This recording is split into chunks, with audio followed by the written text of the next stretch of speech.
والصلاة والسلام على سيد الأولين والآخرين سيدنا ونبينا مولانا محمد وعلى آله وصحبه أجمعين أما بعد. قال رسول الله صلى الله عليه وآله وسلم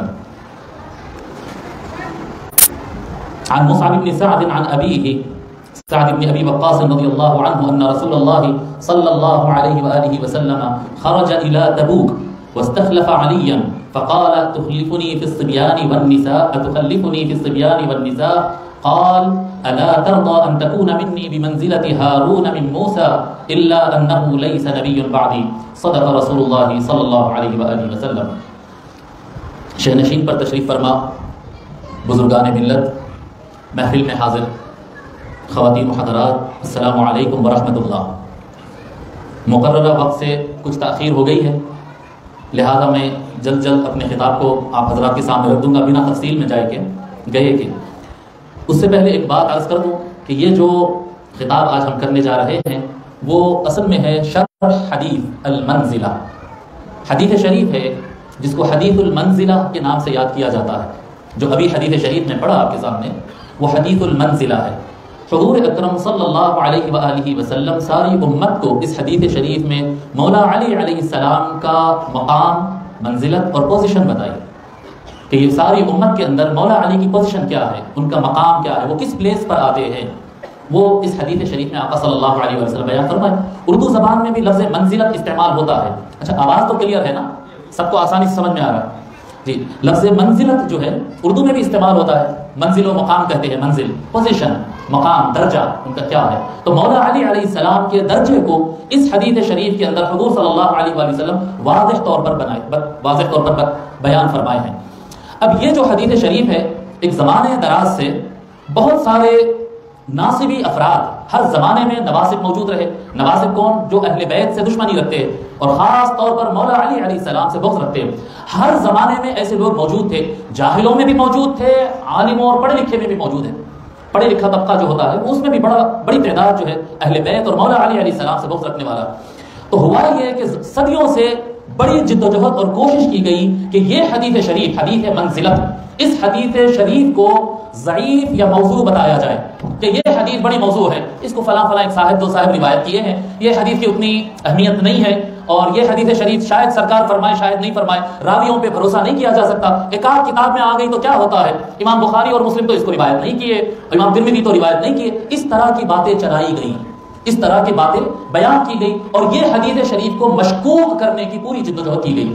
جو بڑے علماء تھے، جو بڑے علماء جو ناصبیوں کی بات کر رہا ہوں، جو مخالفین اہل بیت تھے، جو مولا علی کے دشمن ہیں، ان میں جو بڑے علماء تھے جیسے ابن تیمیہ وغیرہ اس طرح کے نام آتے، عالم بہت بڑے، علامہ ابن تیمیہ کے علم پر کوئی کیا کلام کر سکتا ہے. ایسے بڑے علماء، ان کے سامنے یہ بات کلیئر تھی کہ یہ حدیث شریف کو کہیں سے بھی ضعیف نہیں بتایا جا سکتا. تو انہوں نے یہ جدوجہد کی ہے کہ یہ حدیث کے معنی کو بدل کر پیش کیا جائے. حدیث تو یہ ہے لیکن اس کے معانی کو بدل کر پیش کیا جائے. ایسا پیش کیا جائے کہ اس میں مولا علی کی کوئی فضیلت ہی نہیں ہے. مولا علی کی کیا فضیلت ہے؟ حدیث منزلت کیا ہے؟ حضور اکرم صلی اللہ علیہ وآلہ وسلم تشریف لے جا رہے تھے جنگ تبوک پر جا رہے تھے، اور جنگ پر جاتے وقت مولا علی کو ساتھ میں نہیں لے گئے اور فرمایا کہ میری جگہ آپ لے لو اے علی، مدینہ شریف کو آپ لوگ سنبھالو اور آپ اپنا کام کرو، ہم جا رہے ہیں جنگ پر. جی مولا علی علیہ السلام رونے لگے، بولے یا رسول اللہ میں تو چاہتا ہوں کہ آپ کے سامنے میں جہاد کروں، آپ کے سامنے میں سینہ سپر رہوں، آپ کو میں چھوڑ کر کبھی گھر نہیں بیٹھا، کسی جنگ میں بھی میں پیچھے نہیں بیٹھا. اور رونے لگے تو حضور صلی اللہ علیہ وآلہ وسلم ارشاد فرمائے الا ترضى بان تكون مني بمنزلة هارون من موسى. اے علی آپ اس بات پر راضی نہیں ہیں کہ کیا آپ اس بات پر راضی نہیں ہیں کہ آپ میرے لیے اسی مقام پر رہو جس مقام پر موسیٰ کے لیے ہارون رہا کرتے تھے. جو ہارون علیہ السلام کا پوزیشن تھا موسیٰ کی نظر میں اور موسیٰ کی امت میں علیہ السلام، موسیٰ علیہ السلام کی امت میں جو حضرت ہارون علیہ السلام کا مقام تھا، کیا آپ نہیں چاہتے ہیں کہ میری امت میں آپ اسی مقام پر رہو؟ تو مولا علی علیہ السلام خوش ہو گئے. تو وہ بہرحال اس کو بتانا چاہتے ہیں کہ مولا علی کو خوش کرنے کے لیے سرکار نے اس طرح سے کچھ جملے بتا دیے جی. اور اگر یہ خوشی کا موقع ہوتا تو مولا علی علیہ السلام روتے کیوں تھے؟ یہ میں بتا رہا ہوں، بڑے بڑے علماء یہ باتیں لکھے ہیں تاکہ مولا علی علیہ السلام کے مقام کو کم کیا جائے. تو دو طرح کی وار ہوئے یہ حدیث شریف پر، اس معنی کو اور فضیلت کو چینج کرنے کے لیے دو طرح کے وار ہوئے. ایک حملہ ہوا ہے کہ یہ حدیث ضعیف ہے، یہ حدیث کی سند پکی نہیں ہے، یہ حدیث کی ایکا دکا سند ملتی ہے، ایکا دکا صحابی نے روایت کیا اور کسی نے نہیں کیا. اس کا جواب شیخ الاسلام پروفیسر ڈاکٹر محمد طاہر القادری صاحب نے اس کتاب کے روپ میں دیا ہے. یہ شیخ الاسلام کی طرف سے. اب یہ عوام الناس کی کتاب ہی نہیں ہے, میں آپ کو بتاؤں یہ کتاب عوام الناس کی ہے ہی نہیں. اگر آپ حضرات میں سے جو عام حضرات ہیں اگر وہ کتاب پڑھیں گے تو پہلے 5-10 پیج پڑھیں گے, اس کے بعد بولیں گے تو اس میں تو ریپیٹیشن ہے, سارا وہی لکھا ہے, سارا وہی لکھا ہے. تو میں آپ کو بتا دوں یہ کتاب کیا ہے, الانتقاء من طرق الحدیث انت منی بمنزلۃ ہارون من موسیٰ. یہ کیا ہے یہ کتاب؟ انتقاء کہتے ہیں عربی زبان میں پکنگ, چن لینا, اچھی چیز دیکھ کر چننا. انتقاء اس کو عربی میں پکنگ کہتے ہیں, یا پھر سلیکٹنگ بھی آپ کہہ سکتے ہیں. سلیکٹنگ بھی ایکچوئل زیادہ قریبی معنی پکنگ آتا ہے, چن لینا, یہ اچھے چیزوں میں سے ایک چن لینا. جی یہ الانتقاء کس میں سے انتقاء کس میں سے چنا جا رہا ہے؟ من طرق الحدیث انت منی بمنزلۃ ہارون من موسیٰ. حدیث منزلت کے جو اسانید ہے کہ کہاں کہاں کس کس کتاب میں یہ حدیث آئی اور اس کے کتنے سند ہے, اس کو چننے کا کام کیا گیا. تو یہ کتاب حدیث شریف کے فن میں تخریج کی کتاب کہتے ہیں. ہمارے پاس آپ لوگ لفظ تخریج تو بہت مرتبہ سنے ہوں گے, حدیث کی تخریج کر رہے ہیں.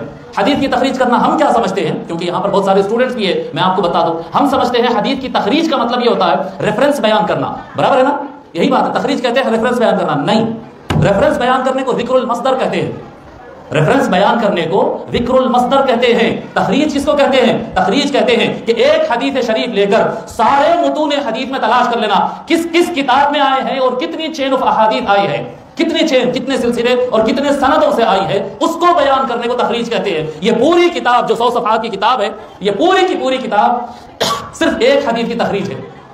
ایک حدیث کی تخریج ہے. وہ کس طرح سے ہے؟ وہ اس طرح سے ہے کہ حدیث شریف کتنے الفاظ سے آئے ہیں, کیا کیا اختلاف الفاظ, کتنے صحابی روایت کیے, کتنے تابعی روایت کیے, کتنے تبع تابعی روایت کیے, کتنے چین آف حدیث ہے. یہ کتاب تیار ہونے کے بعد شیخ الاسلام دنیا کو یہ بتائے ہیں کہ لوگ جو حدیث منزلت کو ضعیف اور کمزور بتانے کی کوشش کر رہے تھے, وہ لوگ دیکھ لو 128 تو سند ہے یہ حدیث شریف کے, 128 سند ہے یہ حدیث شریف کی. اور میں آپ کو بتاؤں اس میں سے اکثر اسانید درجہ صحیح پر آتے ہیں. بہت کم احادیث ہے جو اتنے زیادہ اسانید سے ملتے ہیں, بہت کم احادیث ہے جو اتنے زیادہ کتابوں میں ملتے ہیں. تو سند کے اعتبار سے شیخ الاسلام نے یہ بات بتا دیا کہ اس کو ضعیف کہنا, موضوع کہنا, من گھڑت کہنے والے افراد بالکل جھوٹے ہیں. یہ حدیث صحیح ہے, صحیح ہے, صحیح ہے. ہو گئی بات. تو یہ ہو گئی بات. اب رہ جاتی ہے بات کہ یہ حدیث کیا فضیلت میں ہے یا نہیں ہے. یہ آج ہمارا سبجیکٹ ہے. یہ آج ہمارا سبجیکٹ ہے کہ یہ حدیث شریف فضیلت میں ہے یا نہیں ہے, اور فضیلت میں ہے تو کس طرح سے ہے. مختصر سا بیک گراؤنڈ میں آپ کو بتا دیتا ہوں. غزوہ تبوک جس کو غزوۃ العسرہ بھی کہا جاتا ہے, جنگ, یہ ایک جنگ کے لیے مسلمان لشکر تیار ہوا. رسول اکرم سیدنا محمد رسول اللہ صلی اللہ علیہ وآلہ وسلم اپنی ذمہ داری میں, اپنی سرپرستی میں لشکر تیار کیے, اور یہ مسلمانوں کا سرکار کی زمانے میں ترتیب دیا جانے والا, انتظام کیا جانے والا سب سے بڑا لشکر تھا. غزوہ تبوک میں مسلم آرمی کی تعداد 30,000 تھی. اتنی بڑی آرمی پہلے کبھی تیار نہیں ہوئی. ٹھیک ہے, اور یہ کب ہوئی صاحب؟ یہ ہوا صاحب رجب کے مہینے میں. جنگ تبوک بھی رجب کے مہینے میں. ہم جنگ تبوک کے لیے نہیں جمع ہوئے, مولا علی کی ولادت کے لیے جمع ہوئے, لیکن جنگ تبوک ہوئی رجب کے مہینے میں. اور سال کون سا تھا؟ 9 ہجری. یہ یاد رکھنا, یہ آگے کام آئے گا. کون سا سال تھا؟ 9 ہجری. یہ بڑی اہم بات ہے, 9 ہجری. اور ہوا کیا صاحب اس میں؟ لشکر روانہ ہو گیا اور میدان میں پہنچ گئے تبوک کے مقام پر, جو آج سعودیہ کا علاقہ ہے تبوک کے مقام پر پہنچ گئے. مسلم لشکر وہاں پہنچ کر انتظار کرتا رہا. دشمن کا روم سے تھی جنگ. روم کا لشکر 40,000 آدمی کا لشکر تھا جو اپنے علاقے سے, ملک شام جارڈن وغیرہ کے علاقے سے نکلا تھا, لیکن اس جگہ پر پہنچا ہی نہیں.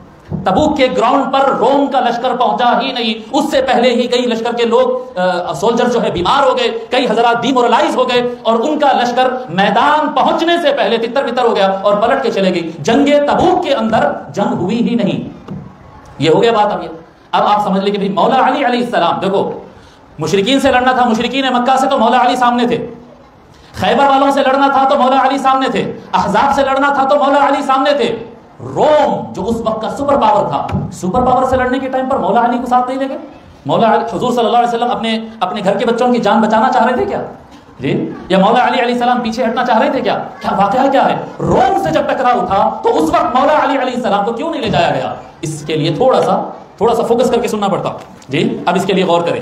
سب سے پہلے مولا علی علیہ السلام کو حضور صلی اللہ علیہ وآلہ وسلم مدینے کا ذمہ دار بنا, گورنر.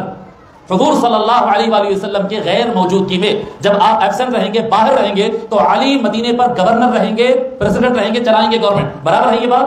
لیکن کیا یہ پہلی مرتبہ ہوا تھا کہ سرکار کسی کو گورنر بنائے؟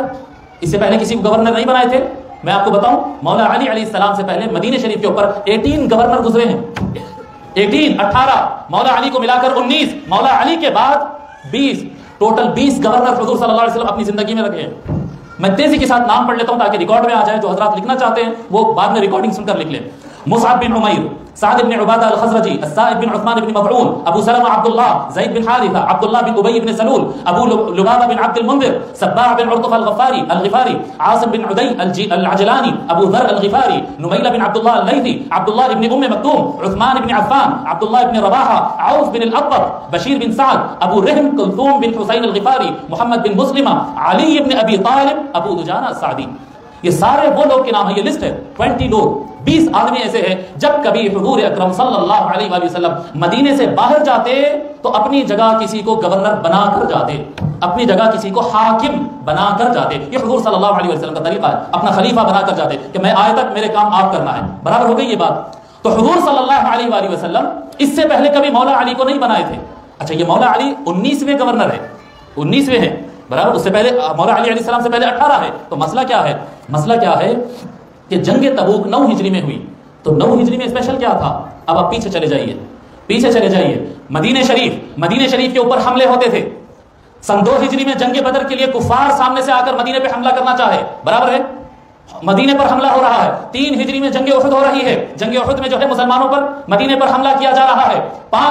4 ہجری میں غزوہ خندق، غزوۃ الاحزاب، مسلمانوں پر حملہ کیا جا رہا ہے. 4 یا 5 میں غزوہ مصطلق ہوا، غزوہ ذی قرد ہوا، بدر الصغریٰ ہوئی، بدر الکبریٰ ہوئی. کئی جنگیں ہوتے. ہر جنگ میں ہوتا کیا؟ مشرکین مکہ تیاری کے ساتھ آتے اور مدینے پر حملہ ہوتے. ہر جنگ ڈیفینسو ہوتی.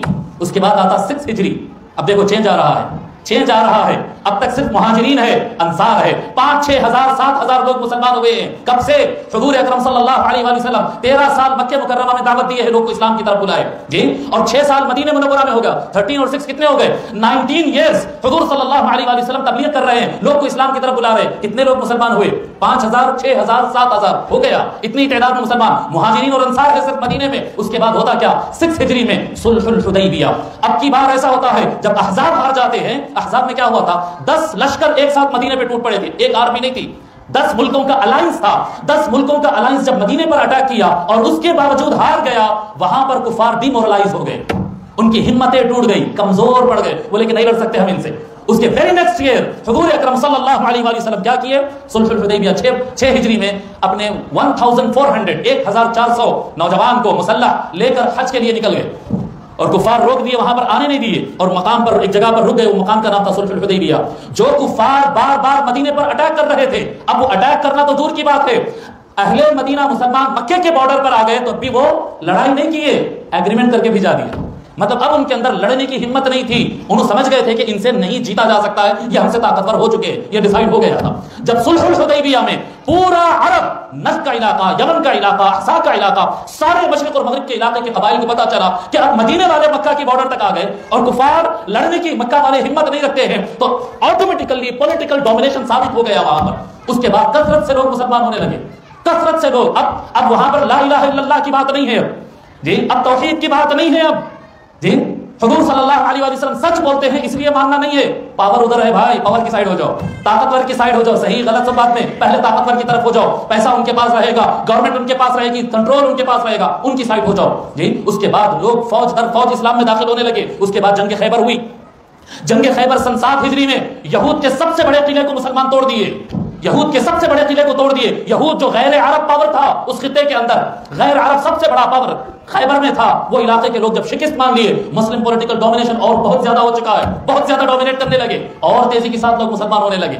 19 ایئرز میں 6-7 ہزار مسلمان. اب آگے بڑھتے جائیے. اس کے بعد یہ 7 ہجری غزوہ خیبر. 8 ہجری غزوہ مؤتہ.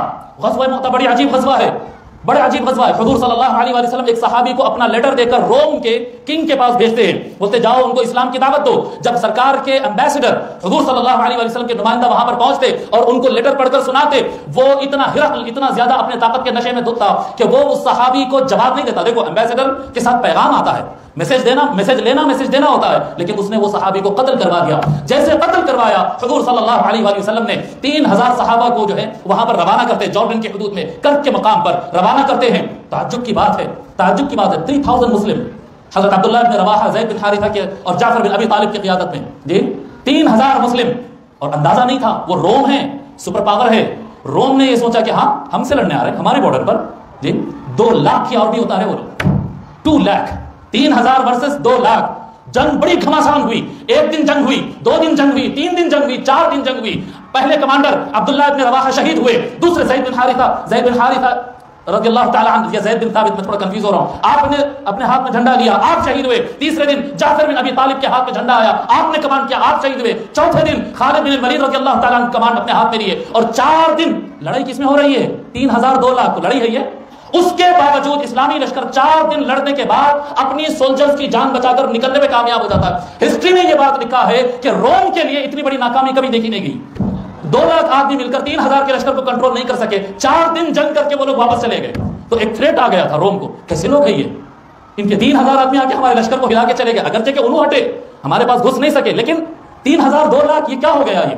تو یہ جو واقعہ تھا یہ بہت بڑا امپیکٹ دیا تھا کہ مسلمان اس پوزیشن پر آ گئے ہیں. محمد رسول اللہ کے سپاہی صلی اللہ علیہ وسلم کے سپاہی اس پوزیشن میں آ گئے ہیں کہ اب یہ روم دنیا کے سپر پاور سے باتیں کر رہے ہیں، ان کو چیلنج دے رہے ہیں. لوگ اور زیادہ مسلمان ہونے لگے.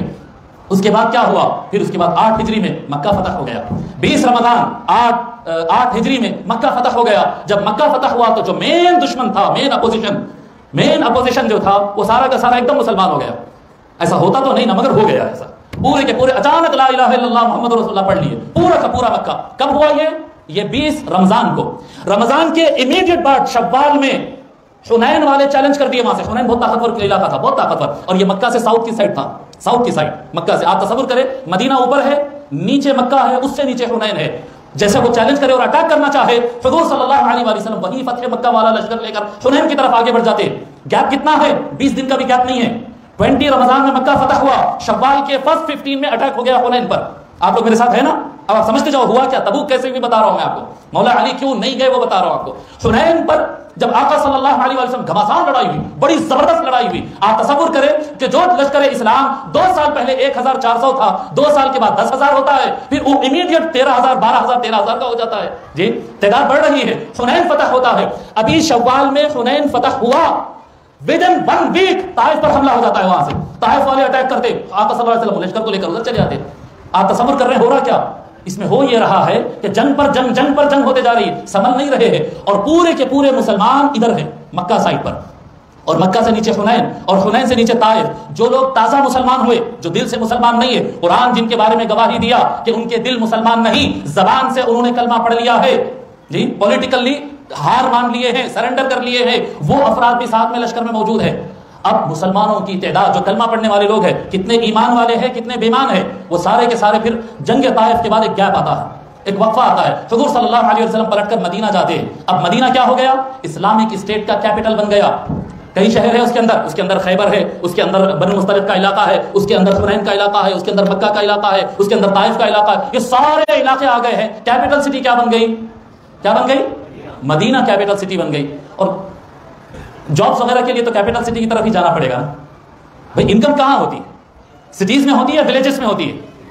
اب ہوا یہ کہ جو تجارت کے لیے دنیا بھر کے لوگ مکہ کی طرف جاتے تھے، وہ سارے لوگ پہلے تو کلمہ پڑھ لیے اور سارے کے سارے لوگ جو ہے پلٹ کر مدینہ جانے لگے. اب یہاں پر دیکھیے آپ، مولا علی علیہ السلام کو کیوں بنایا گیا؟ یاد رکھیں کہ اب کثیر تعداد میں کلمہ پڑھے ہوئے وہ لوگ مدینہ آ رہے تھے جو دین سے بالکل واقف نہیں ہے. اصل مہاجرین اور انصار کتنے تھے؟ کیا نمبر بتایا تھا؟ اصل کتنے لوگ تھے؟ 6-7 ہزار مہاجرین اور انصار ہے. اور دوسری طرف مکہ مسلمان ہو گیا، حنین مسلمان ہو گیا، وہ علاقہ خیبر مسلمان ہو گیا، وہ مسلمان ہو گیا. یہ کتنے ہو گئی ہے؟ یہ 1 لاکھ کے آس پاس پہنچ گئی ہے. 1 لاکھ بالکل نئے مسلم، جن کو نہ نماز پڑھنا آتا، نہ روزہ معلوم، نہ اخلاق معلوم، نہ توحید معلوم، نہ رسالت معلوم، نہ قرآن معلوم ہے. ایک بڑی تعداد میں اسلام سے الٹریٹ لوگ کثرت کے ساتھ مدینے کی طرف فلو کر رہے ہیں، مدینے کی طرف جا رہے ہیں الٹریٹ لوگ. پھر اس میں ایک بڑی تعداد منافقین کی جو دل میں ان کے کھلتا تھا، سینے جلتے تھے کہ محمد نے صلی اللہ علیہ وآلہ وسلم نے یہ بنا ماں باپ کے بڑا ہونے والا بچہ، یہ جس کے پاس کوئی جائیداد وغیرہ نہیں تھے، ان کی نظر تو یہی تھی نا، پیسہ کتنا ہے، فیملی بیک اپ، یہی دیکھتے تھے وہ لوگ. یہ بنا ماں باپ کے بڑا ہونے والا بچہ، یتیم پیدا ہونے والا بچہ، یہ بچہ جو ہے، یہ جس کے پاس پیسہ جائیداد نہیں ہے، یہ جس کے اصحاب دولت مند نہیں ہے، یہ آج ہم پر ڈومینیٹ کر رہا ہے. جی کلمہ تو پڑھ لیے جان بچانے کی خاطر، کلمہ تو پڑھ لیے، اور یہ سب فلو کر رہے ہیں. کدھر جا رہے ہیں؟ مدینے کی طرف جا رہے ہیں. اب کیپٹل سٹی وہی ہے. جی تو جاہل لوگ جا رہے ہیں، منافقین جا رہے ہیں. سماعون للکذب، قرآن میں ذکر آتا ہے ایک طبقہ ایسا ہوتا ہے مسلمانوں کا، ایک طبقہ ایسا ہوتا ہے جو پکا مومن تو ضرور ہوتا ہے، لیکن سنی سنائی میں غلط فہمی میں وہ جلدی آ جاتا ہے. یہ طبقہ بڑا نقصان دہ رہتا ہے. اس کو کیا بولتے ہیں اپنے پاس؟ نادان دوست. دوست تو ہے دل سے چاہتا مگر عقل نہیں ہے بیچارے کو، کیا کریں گے؟ سماعون للکذب، کوئی بھی آ کر جھوٹا موٹا کچھ بھی کہہ دے اس کو سچ سمجھ کر ایکشن لینے لگ جاتے ہیں، جذبات میں آ جاتے ہیں، تو سماعون للکذب ہے، تاجر ہے، جاہل ہے، منافق ہے، سماعون للکذب ہے، اور پھر متخاصمون ہے۔ اب آپ تصور کریں عرب میں ایام جاہلیت میں کتنی جہالت تھی، آپ لوگ کو معلوم ہے نا جی؟ جب لوگ اسلام قبول کرے تو اس وقت ہوا کیا؟ لوگ دلوں سے معاف کرے، ان کے دل صاف ہوئے۔ یہ مہاجرین، یہ انصار، یہ بدریین، یہ عشرہ مبشرہ، یہ وہ لوگ تھے جو سرکار کے پاس بیٹھ کر اپنے دل صاف کرے۔ لیکن یہ نئے نئے جو مسلمان ہوئے تھے، کیا ان کے دل صاف تھے؟ ان کو دشمنیاں تھے۔ تو جب مدینہ آ رہے ہیں تو وہ قبیلے والا بھی آیا، یہ قبیلے والا بھی آیا، اس کا بزنس میں کاٹوں گا، اس کو میں دھوکہ دوں گا۔ سادہ بات نہیں ہے، وہ اپنے کلمہ تو پڑھ لیے ہیں لیکن اپنی پوری جاہلیت اور جہالت لے کر آ رہے تھے مدینے کی طرف آ رہے تھے۔ اسی اثنا میں اسی ٹائم پر اطلاع ملتی ہے کہ روم اپنا لشکر تیار کیا ہے، 40,000 کا لشکر تیار کر کے مسلم حکومت آقا صلی اللہ علیہ وآلہ وسلم کی حکومت کو چیلنج دے کر وہاں سے نکلنے والا ہے۔ اب لشکر کو بھیجنا، روم ہے وہ، اس کو نظر انداز نہیں کر سکتے، اگنور نہیں کر سکتے اس کو، وہ روم ہے۔ 40,000 کا لشکر وہاں سے نکل رہا ہے، لشکر تیار کرنا ضروری ہے، لیکن کیا مدینہ چھوڑ کے جا سکتے ہیں؟ آپ تصور کریں جو اصل مومن ہے، مہاجرین ہے، انصار ہے، قربانیاں دینے والے ہیں، وہ بالکل مائنورٹی میں آ چکے ہیں۔ میجورٹی منافقین کی، جاہلوں کی، سماعون للکذب کی، جاہلیت لے کر آنے والے افراد کی۔ اور میں خدا کی قسم اگر اتنے الفاظ میں کہہ رہا ہوں، کوئی فتوے نہ لگائے، جو لفظ کہہ رہا ہوں، جو لفظ میں کہہ رہا ہوں، وہ لفظ میں آپ کو کیا کہتے ہیں تاریخ اسلام اور کتاب و سنت میں بتانے کے لیے تیار ہوں، کوئی لفظ میں اپنی طرف سے نہیں کہہ رہا ہوں۔ ارے تھوڑے سے پیسوں کے معاملے میں جھگڑا ہو گیا، حضور صلی اللہ علیہ وسلم فرمائے کہ نہیں یہ حصہ ان کو جائے گا، یہ کلمہ پڑھ کے آئے سو لوگ حضور صلی اللہ علیہ وسلم کا گھیراؤ کر لیے تھے، ہم کو بھی ملنا چاہیے پیسہ، ایسا کیسا فیصلہ کرتے آپ؟ کون ہے یہ کلمہ پڑھ کے آئے سو لوگ؟ گھیراؤ کرے۔ حضور صلی اللہ علیہ وسلم فرمائے میں کسی کی جانبداری نہیں کر سکتا، میں انصاف کرتا ہوں۔ حضور صلی اللہ علیہ وسلم کے سینے پاک پر دھکا دیا گیا۔ تصور کر سکتے ہیں آپ یہ کون ہے؟ یہ کلمہ پڑھ کے آئے ہوئے لوگ ہیں جی۔ جہالت، اب اس کو جہالت نہیں تو کیا، ہمارے یہاں تو اس کو گستاخی، واجب القتل کفر، گستاخی اور کفر کا فتویٰ دیا جاتا ہے۔ سرکار صلی اللہ علیہ وسلم دھکے دیے گئے، سرکار صلی اللہ علیہ وسلم کو روکنے کے لیے آپ کے گردن مبارک، گلے مبارک میں جو شال مبارک ہوتی تھی اتنی طاقت سے کھینچی گئی کہ سرکار کے گلے مبارک پر زخم آ جایا کرتے تھے۔ ایسی جہالتیں سرکار کے ساتھ کر رہے تھے، کیوں کر رہے تھے؟ کیونکہ ان کو پتہ ہی نہیں تھا، وہ جاہل تھے، منافقین تھے، جاہلیت والے بھی تھے اور جاہل لوگ تھے، اپنی جہالتیں لے کر آ گئے۔ کلمہ تو سب پڑھ لیے کیونکہ پاور ادھر ہے، کلمہ تو سب پڑھ لیے، ابھی ان کی تربیت ہونا، ابھی ان کا تزکیہ ہونا، ابھی ایمان کے لیول پر آنا باقی ہے۔ کثرت سے ہر طرف سے منافقین اور جاہل اور سماعون اور تاجر اور فیملی کیا کہتے ہیں جھگڑے رکھنے والے، آپس میں دشمنیاں رکھنے والے سب ایک ساتھ مدینے میں آ گئے۔ اور منافقین وہ ٹائم پر چاہتے ہیں کہ اب حضور صلی اللہ علیہ وسلم روم کی طرف جائے، ابو بکر کو بھی لے جائے، عمر کو بھی لے جائے، عثمان کو بھی لے جائے، سعد بن عبادہ کو بھی لے جائے، ابو ایوب، پورے وفاداروں کو لے کر جائے، تختہ الٹ جاتا۔ کیپٹل سٹی کے اندر اگر کوئی ذمہ دار نہ ہو تختہ الٹ جاتا ہے صاحب جی۔ ٹائم نہیں گزرا، بالکل 8 ہجری میں مکہ فتح ہوا، سارے مشرکین مکہ مدینہ شفٹ ہو گئے۔ اگر سارے کے سارے صحابہ سرکار کے ساتھ چلے جاتے تو تختہ الٹ جاتا۔ یہاں پر جو تھوڑی بہت پولیٹکس سمجھ سکتے ہیں وہ یہ بات کو سمجھیں گے، تختہ الٹنے کا امکانات ہے، کیونکہ میجورٹی، کلیئر میجورٹی، ایک دم 80-90% زیادہ، اتنی تعداد میں وہ دوسرے حضرات موجود ہیں۔ اور مسلمان، اچھا مسلمانوں کے پاس یہ آپشن بھی نہیں ہے، یہ بھی آپشن نہیں ہے، جنگ اپن پوسٹ پون کر لیں گے، کیا روم لشکر بھیجنے کے لیے آپ سے اجازت لیں گے کیا جی؟ چانس ہی نہیں ہے۔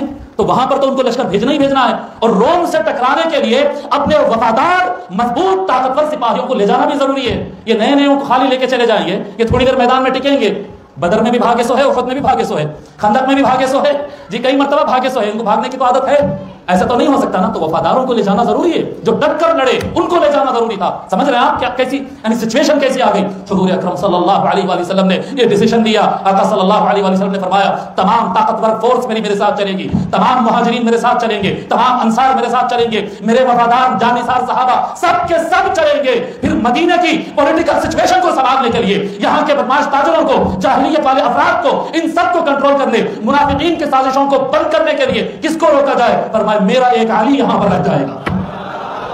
یہ تھا وہ قصہ۔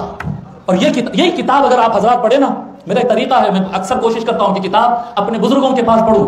اب یہ کتاب کہیں اور پڑھنے کا موقع نہیں تھا، کل رات میں کتاب کی تیاری پوری کر لیا، لیکن ایک مرتبہ پورا دورہ بھی کرنا تھا کتاب کا، شروع سے ختم تک، الف سے والناس تک بولتے نا جی، A to Z کتاب ایک ساتھ پڑھنا تھا۔ تو میں آج صبح میں جا کر اپنے شیخ سیدی عبد القدیر صدیقی رحمۃ اللہ علیہ بحر العلوم کی بارگاہ میں بیٹھ کر پہلے پیج سے لاسٹ پیج تک ان کی درگاہ شریف کے سامنے پڑھ لے کر آ گیا، اور حضرت کو بول کر آیا سیدی میں آپ کے پاس کتاب اس لیے پڑھ رہا ہوں کیونکہ مجھے شام میں جا کر سرکار نور الدین رحمۃ اللہ علیہ کے پاس یہ سبق سنانا ہے۔ آپ کے پاس ریویژن کر کے جا رہا ہوں، ادھر جا کر سنانا ہے. اگر یہ کتاب آپ لوگ اٹھا کر پڑھ لیں، اسی کتاب کے اندر کئی مقامات ایسے ملیں گے جہاں پر منافقین سرکار سے کچھ نہیں کہتے، جا کر مولا علی کو کہتے کہ علی کیا بات ہے، جنگ پہ نہیں جا رہے؟ ڈر گئے کیا؟ کیا بات ہے علی، جنگ پہ نہیں جا رہے؟ ڈر گئے کیا؟ کیا بات ہے علی، کیوں نہیں جا رہے ہیں؟ ہاں اصل بات یہ ہے کہ آپ سے سرکار بیزار ہو گئے، سرکار آپ سے نفرت کرنے لگے، بس ہو گیا. یہ الفاظ ہے صاحب، مانل کا لفظ ہے، سرکار آپ سے بیزار ہو گئے ہیں، بس اس واسطے نہیں لے جانا چاہتے. اب سرکار کو آپ پہ بھروسہ نہیں، یعنی مولا علی کو کسی طرح سے کچھ بھی بول کر جوش دلا کر وہ چاہتے تھے کہ جنگ پر جائیں، جنگ پر جائیں. اور مولا علی علیہ السلام آتے، حضور صلی اللہ علیہ وسلم کو سناتے، یا رسول اللہ آپ مجھے چھوڑ کر جا رہے ہیں، عورتوں اور بچوں کے ساتھ چھوڑ کر جا رہے ہیں، منافقین مجھے تانے دے رہے ہیں. حضور صلی اللہ علیہ وسلم کچھ نہیں فرماتے، چلے جاتے. مولا علی پھر جاتے، اپنی ڈیوٹی کرتے، ابھی سرکار لشکر جانے والا ہے ابھی. پھر مولا علی جاتے سناتے، پھر حضور صلی اللہ علیہ وسلم جواب نہیں دیتے، پھر چلے جاتے. 1 2 3 4 مرتبہ ہونے کے بعد آخر میں مولا علی علیہ السلام کے آنکھ سے آنسو روانہ ہو جاتے. تو یا رسول اللہ ایک بھی جنگ میں آپ کو تنہا نہیں چھوڑا، کبھی ایسا نہیں ہوا کہ آپ جنگ پر گئے اور میں ساتھ میں نہیں چلا. یا رسول اللہ کیوں آپ میرے کو چھوڑ کر جا رہے ہیں؟ تب حضور صلی اللہ علیہ وسلم فرماتے، اے علی سمجھو بات کو، جس طرح سے موسیٰ بنو اسرائیل، سمجھ رہے نا بنو اسرائیل کس کو، جو اللہ کو چیلنج کرنے والی قوم ہے، جو اللہ سے کبھی دسترخوان مانگ لیتی ہے، کبھی وہ آسمان گراؤ بول کے چیلنج کر دیتی ہے. کیسی قوم، کیسی جاہل قوم تھی بنو اسرائیل، نہیں بتایا آپ کو؟ موسیٰ علیہ السلام کے واقعات پڑھو، کتنی جاہل قوم تھی. آقا صلی اللہ علیہ وسلم نے فرمایا کہ جس طرح سے موسیٰ طور پر جاتے وقت اپنے لیے بنو اسرائیل کو کنٹرول کرنے کے لیے اپنے مقام پر ہارون کو رکھ کر جاتے تھے، اے علی کیا تم اس بات پر راضی نہ ہو کہ تم میرے ہارون بن جاؤ؟ سمجھ رہے ہیں؟ اب تشبیہ بیٹھ نہیں بیٹھ رہی، آپ بتائیے جی. قوم طاغی ہے، قوم باغی ہے، قوم جاہل ہے جی. اچھے لوگ بھی ہے، مائنورٹی بھی ہے، میجورٹی بدماشوں کی ہے، نئے مسلمانوں کی ہے. آقا صلی اللہ علیہ وآلہ وسلم نے اس لیے آقا صلی اللہ علیہ وآلہ وسلم، اور آپ کو میں بتاؤں کہ حضور صلی اللہ علیہ وآلہ وسلم ہنسے جب مولا علی لاسٹ ٹائم جب مولا علی کے آنسو جانے لگے نا. آقا صلی اللہ علیہ وسلم کو برداشت نہیں تھا، کتنا چاہتے تھے جی سرکار مولا علی کو، کتنا چاہتے تھے. آپ کبھی سنیں کہ حضور صلی اللہ علیہ وسلم کسی کی دل جوئی کے لیے اس کو ہنسا لیتے بیٹھے؟ تضاحکا کے لفظ ہے یہاں پر، یہ کتاب آپ اٹھا کر پڑھیں، تضاحکا کا لفظ ملتا ہے. حضور صلی اللہ علیہ وآلہ وسلم ہنس کر مولا علی کا موڈ اچھا کر رہے تھے، مولا علی کا موڈ اچھا کر رہے تھے اور ان کو ہنسا رہے تھے. اور اس کے بعد فرمائے، الا ترضى بان تكون مني بمنزلة هارون من موسى الا انه لا نبي بعدي. مولا علی کا ہی انتخاب کیوں؟ کون ہے مولا علی؟ میں آپ کو بتاؤں، مولا علی وہ ہے جو پہلے دن سے رسول اکرم صلی اللہ علیہ وآلہ وسلم کی نیابت کیے ہیں. آپ چلے جائیں، اس وقت کی بات ہے جب ابھی اسلام بنو ہاشم کے گھرانے سے باہر نہیں نکلا تھا. یہ لوگ بہت کم لوگ یہ بات جانتے تھے. حضور صلی اللہ علیہ وآلہ وسلم سب سے پہلے صرف اپنے گھر والوں کو اسلام پیش کیے، باہر اسلام ابھی کسی کے سامنے ذکر بھی نہیں کیا گیا تھا. جب مولا علی اسلام قبول کیے، ام المؤمنین خدیجہ اسلام قبول کیے، سرکار کے گھر میں حضرت زید تھے وہ اسلام قبول کیے، اس کے علاوہ کوئی نہیں قبول کیے. آقا صلی اللہ علیہ وآلہ وسلم سارے خاندان کو جمع کرے تھے. یہ دن 2 دن کی بات نہیں ہے، یہ ابھی باہر کوئی مسلمان نہیں ہے، ابھی کوئی مسلمان نہیں ہے، ابھی صرف بات خاندان کے اندر ہی ہے. سب کو جمع کرے اور فرمائے، ایکم یوالینی فی الدنیا والآخرہ، میں ایک مشن پر نکلا ہوں، کون بنے گا میرا نائب، کون بنے گا میرا وارث، کون بنے گا میرا ڈپٹی اور جانشین، دنیا میں بھی اور آخرت میں بھی کون بنے گا؟ کوئی تیار نہیں ہوتا بنو ہاشم سے، کوئی تیار. حضور صلی اللہ علیہ وسلم ایک شخص کو سامنے سے دیکھ دیکھ کر کہتے، آپ کون بنیں گے، کون بنیں گے، کون بنیں گے؟ کوئی تیار نہیں. سرکار کے ہر جملے پر صرف مولا علی اٹھ کر کھڑے ہوتے، حضور کہتے بیٹھ جاؤ، پھر پوچھتے، کوئی نہیں اٹھتا. جب تیسری مرتبہ مولا علی علیہ السلام اٹھتے، آقا صلی اللہ علیہ وآلہ وسلم فرماتے، یا انا والیک فی الدنیا والآخرہ. علی کہتے، یا رسول اللہ میں آپ کا وارث بنوں گا، میں آپ کا نائب بنوں گا، آپ کا ڈپٹی اور اسسٹنٹ بنوں گا، میں آپ کے لیے کھڑا رہوں گا دنیا میں بھی اور آخرت میں بھی. آقا صلی اللہ علیہ وسلم فرماتے، یا علی انت ولی فی الدنیا والآخرہ، دنیا اور آخرت میں میرا وارث اور جانشین اے علی تو ہی ہے. یا آقا صلی اللہ علیہ وسلم ولایت کا اعلان، موالات کا اعلان فرما دیا. وراثت کے معنی، جانشینی کے معنی، اسس کرنے کے معنی، بہت سارے معانی آتے، وہ آج کا ہمارا سبجیکٹ نہیں ہے. یہ ہو گیا ابتدائی اسلام میں. بعد میں اسلام باہر نکلا، پھیلا اور آیا. اس کے بعد ہوا کیا؟ 13 سال مکہ مکرمہ میں محنت کیے. جب سمجھ میں آ گئی بات کہ اب کوئی یہاں پر اور مسلمان ہونے والا نہیں ہے، دودھ کا دودھ پانی کا پانی ہو گیا، لیکن لوگ نہیں مان رہے. درخت کو چلا کے بتا دیے، چاند کو 2 ٹکڑے کر کے بتا دیے، کنکریوں کو کلمہ پڑھوا دیے، اس کے باوجود اب یہ کلمہ نہیں پڑھ رہے. اب یہ کافر ہے، یہ سچ کو سمجھتے ہیں نہیں ماننے والے لوگ ہیں. اب ان کو اللہ کی طرف سے حکم آیا، چھوڑو اور مدینہ شریف چلے جاؤ. تو مدینہ شریف جانا تھا تو حضور صلی اللہ علیہ وآلہ وسلم کا نائب کون تھے؟ سیدنا ابوبکر رضی اللہ تعالیٰ، سیدنا ابوبکر رضی اللہ تعالیٰ حضور صلی اللہ علیہ وآلہ وسلم کے ساتھی تھے. میں کہہ رہا ہوں آپ کو یہ بات سنیں، حضور صلی اللہ علیہ وآلہ وسلم کے ساتھی تھے. نائب کون تھے؟ آقا صلی اللہ علیہ وآلہ وسلم مولا علی سے فرمائے کہ اے علی، یہ آسان نہیں تھا بابا. 40 آدمیوں کو تلوار ہاتھ میں دیے گئے تھے کہ حضور کو قتل کرنا ہے. اور اس رات میں جب 40 فارس اچھے لڑویے، لڑنے والے لوگ حضور کے گھر کو گھیرے ہوئے ہیں، ایسے موقع پر حضور صلی اللہ علیہ وآلہ وسلم مولا علی کو اپنے کپڑے دیتے ہیں. علی یہ کپڑے پہن لو. علی یہ کپڑے پہن لو، علی یہ عمامہ لپٹ لو، یہ میرا عمامہ ہے نا، یہ عمامہ آپ لے لو، ہرے رنگ کا عمامہ تھا، آئے ہے قادری رنگ جی، قادریت کو فیض دینے والا رنگ تھا وہ، اور اوپر تو وہ عمامہ عطا فرمائے، اپنا لباس عطا فرمائے، اور فرمائے کہ علی میری نیابت کرنا میرے بستر میں، کیونکہ میں جا رہا ہوں، اگر ان کو پتہ چل گیا میں جا رہا ہوں تو وہ پیچھا کریں گے۔ تو کیا لفظ لکھتے ہیں صحابہ کرام، کہتے ہیں کہ اس رات علی نے سرکار کی جان بچانے کے لیے اپنی جان کو بیچ دیا تھا۔ ساتھ صرف موت تھی سامنے، بولنے کے لیے، نعرے لگانے کے لیے، مزے لینے کے لیے جملہ بڑا آسان ہے، 100% دیکھنے کے سامنے کے اعتبار سے 100% صرف موت نظر آ رہی تھی ہر طرف۔ وہاں پر حضور صاحب، اور شک بھی نہیں ہونا، کپڑے بھی حضور کے تھے، گھر بھی حضور کا تھا، بستر بھی حضور کا تھا۔ آقا صلی اللہ علیہ وسلم روانہ ہو گئے۔ اب بالکل مولا علی، لوگ سمجھتے مولا علی گڈے تھے، رنگ ایسا تھا، ویسے تھے، موٹے تھے، ایسا بتاتے، دشمنا بولتے سے جملے، کبھی نہیں ماننا یہ جھوٹوں کے بات، کبھی نہیں ماننا۔ مولا علی علیہ السلام سرکار کے لباس میں ہیں، سرکار کے کپڑے پہن کے ٹھہرے ہوئے۔ حضرت ابوبکر رضی اللہ تعالیٰ حضور سے پرسوں ملے تھے کیا؟ بچپن سے دوست تھے، سیدنا ابوبکر رضی اللہ تعالیٰ بچپن سے دوست تھے۔ جب گھر میں داخل ہوئے، ہجرت پہ ساتھ میں چلنے کے لیے گھر میں داخل ہوئے اور کہنے لگے کہ یا رسول اللہ جلد سے جلد ہم نکلتے ہیں، مولا علی پلٹ کر فرماتے ہیں کہ رسول اللہ جا چکے، میں علی ہوں۔ کیا جھوٹے لوگ ہیں جو کہتے ہیں قد کم تھا، رنگ کالا تھا، بہت گڈے تھے، کیا ہے بھائی یہ اموی زبان ہے، یہ ناصبی زبان ہے۔ ارے رسول اللہ کو دیکھنا، علی کو دیکھنا، علی کو دیکھنا، رسول اللہ کو دیکھنا تھا۔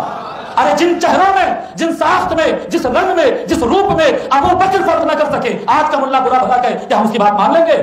ہرگز نہیں ہو سکتا ہے۔ ہو بہو رسول اللہ نظر آ رہے ہیں۔ سیدنا ابو بکر رضی اللہ تعالیٰ چمک جاتے، مولا علی کہتے ہیں یار اے حضرت ابو بکر، حضور صلی اللہ علیہ وسلم روانہ ہو گئے، بئر میمون نام کا کنواں ہے، ویل ہے، وہاں سے گزر رہے ہیں، آگے بڑھ رہے ہیں، آپ وہاں پر چلے جائیے۔ حضرت ابو بکر رضی اللہ تعالیٰ پلٹ کر چلے جاتے، کفار آ کے گھیر لیتے، پوری رات تنبیوں میں سے، جی روشن دانیوں میں سے، ونڈوز میں سے، کھڑکیوں میں سے نوکیلے پتھر پوری رات مارتے رہتے، چھانکتے، اندر حضور سو رہے ہیں۔ پورا مکہ کنفیوز ہے کہ رسول سو رہے ہیں یا علی سو رہے ہیں۔ پورا مکہ، ایک دو کو غلطی ہوگی نا صاحب، سب کو غلطی ہوگی، پہلی نظر میں غلطی ہوتی، پہلی نظر میں غلطی ہوتی، 5-10 سیکنڈ تک غلطی ہوتی، پوری رات غلطی ہوتی۔ پوری رات وہ لوگ سمجھ رہے ہیں کہ یہ محمد سو رہے ہیں صلی اللہ علیہ وسلم، اور پوری رات ادھر سے پتھر ادھر سے پتھر، مولا علی علیہ السلام کا جسم زخمی ہو رہا ہے۔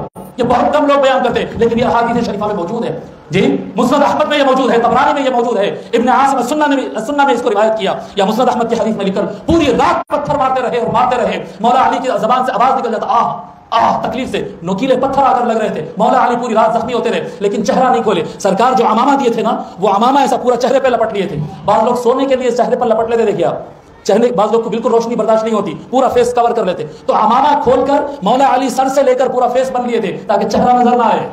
مشرکین کو مارتے رہے، جب صبح ہونے کا وقت آ گیا تب وہ لوگ دروازہ توڑ کر اندر داخل ہوئے۔ جب اٹھا کر دیکھے تو علی موجود ہے، علی موجود ہے۔ الفاظ ہے صاحب، کہتے ہیں مشرکین ہم کتنے بے وقوف ہیں، ہم کتنے بے وقوف ہیں، یہ بات کو غور نہیں کیے۔ پوری رات آپ کو محمد سمجھ کر آپ مارتے رہے، لیکن یہ بات ہم سمجھے نہیں۔ ہم کو غور کر لینا چاہیے تھا کہ چلتے پھرتے سڑک پر ہم کئی مرتبہ حضور صلی اللہ علیہ وآلہ وسلم کو پتھر مارتے، محمد کو ہم پتھر مارتے، حضور اپنی زبان سے آہ نہیں کہتے تھے۔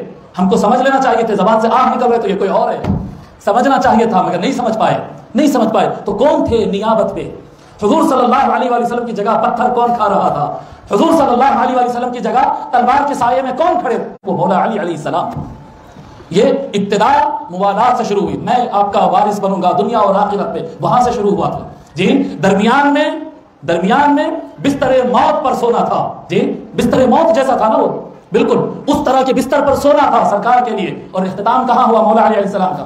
اختتام کہاں پر ہے؟ سرکار صلی اللہ علیہ وآلہ وسلم اپنے ہاتھ اٹھا کر کہتے ہیں من کنت مولاہ فہذا علی مولا۔ سرکار کی بعثت کے 3 دور، 23 ایئرز ہے نا سرکار کی، کتنے سال کی دعوت بتائیے؟ 40 سال تک تو اللہ کی طرف سے حکم نہیں ہوا تھا نا، 40 سال تک تو خاموشی تھی۔ بعد میں جو دین اسلام کی طرف بلائے وہ کتنے سال تھے؟ بولیے نا آپ، 23 ایئرز نا۔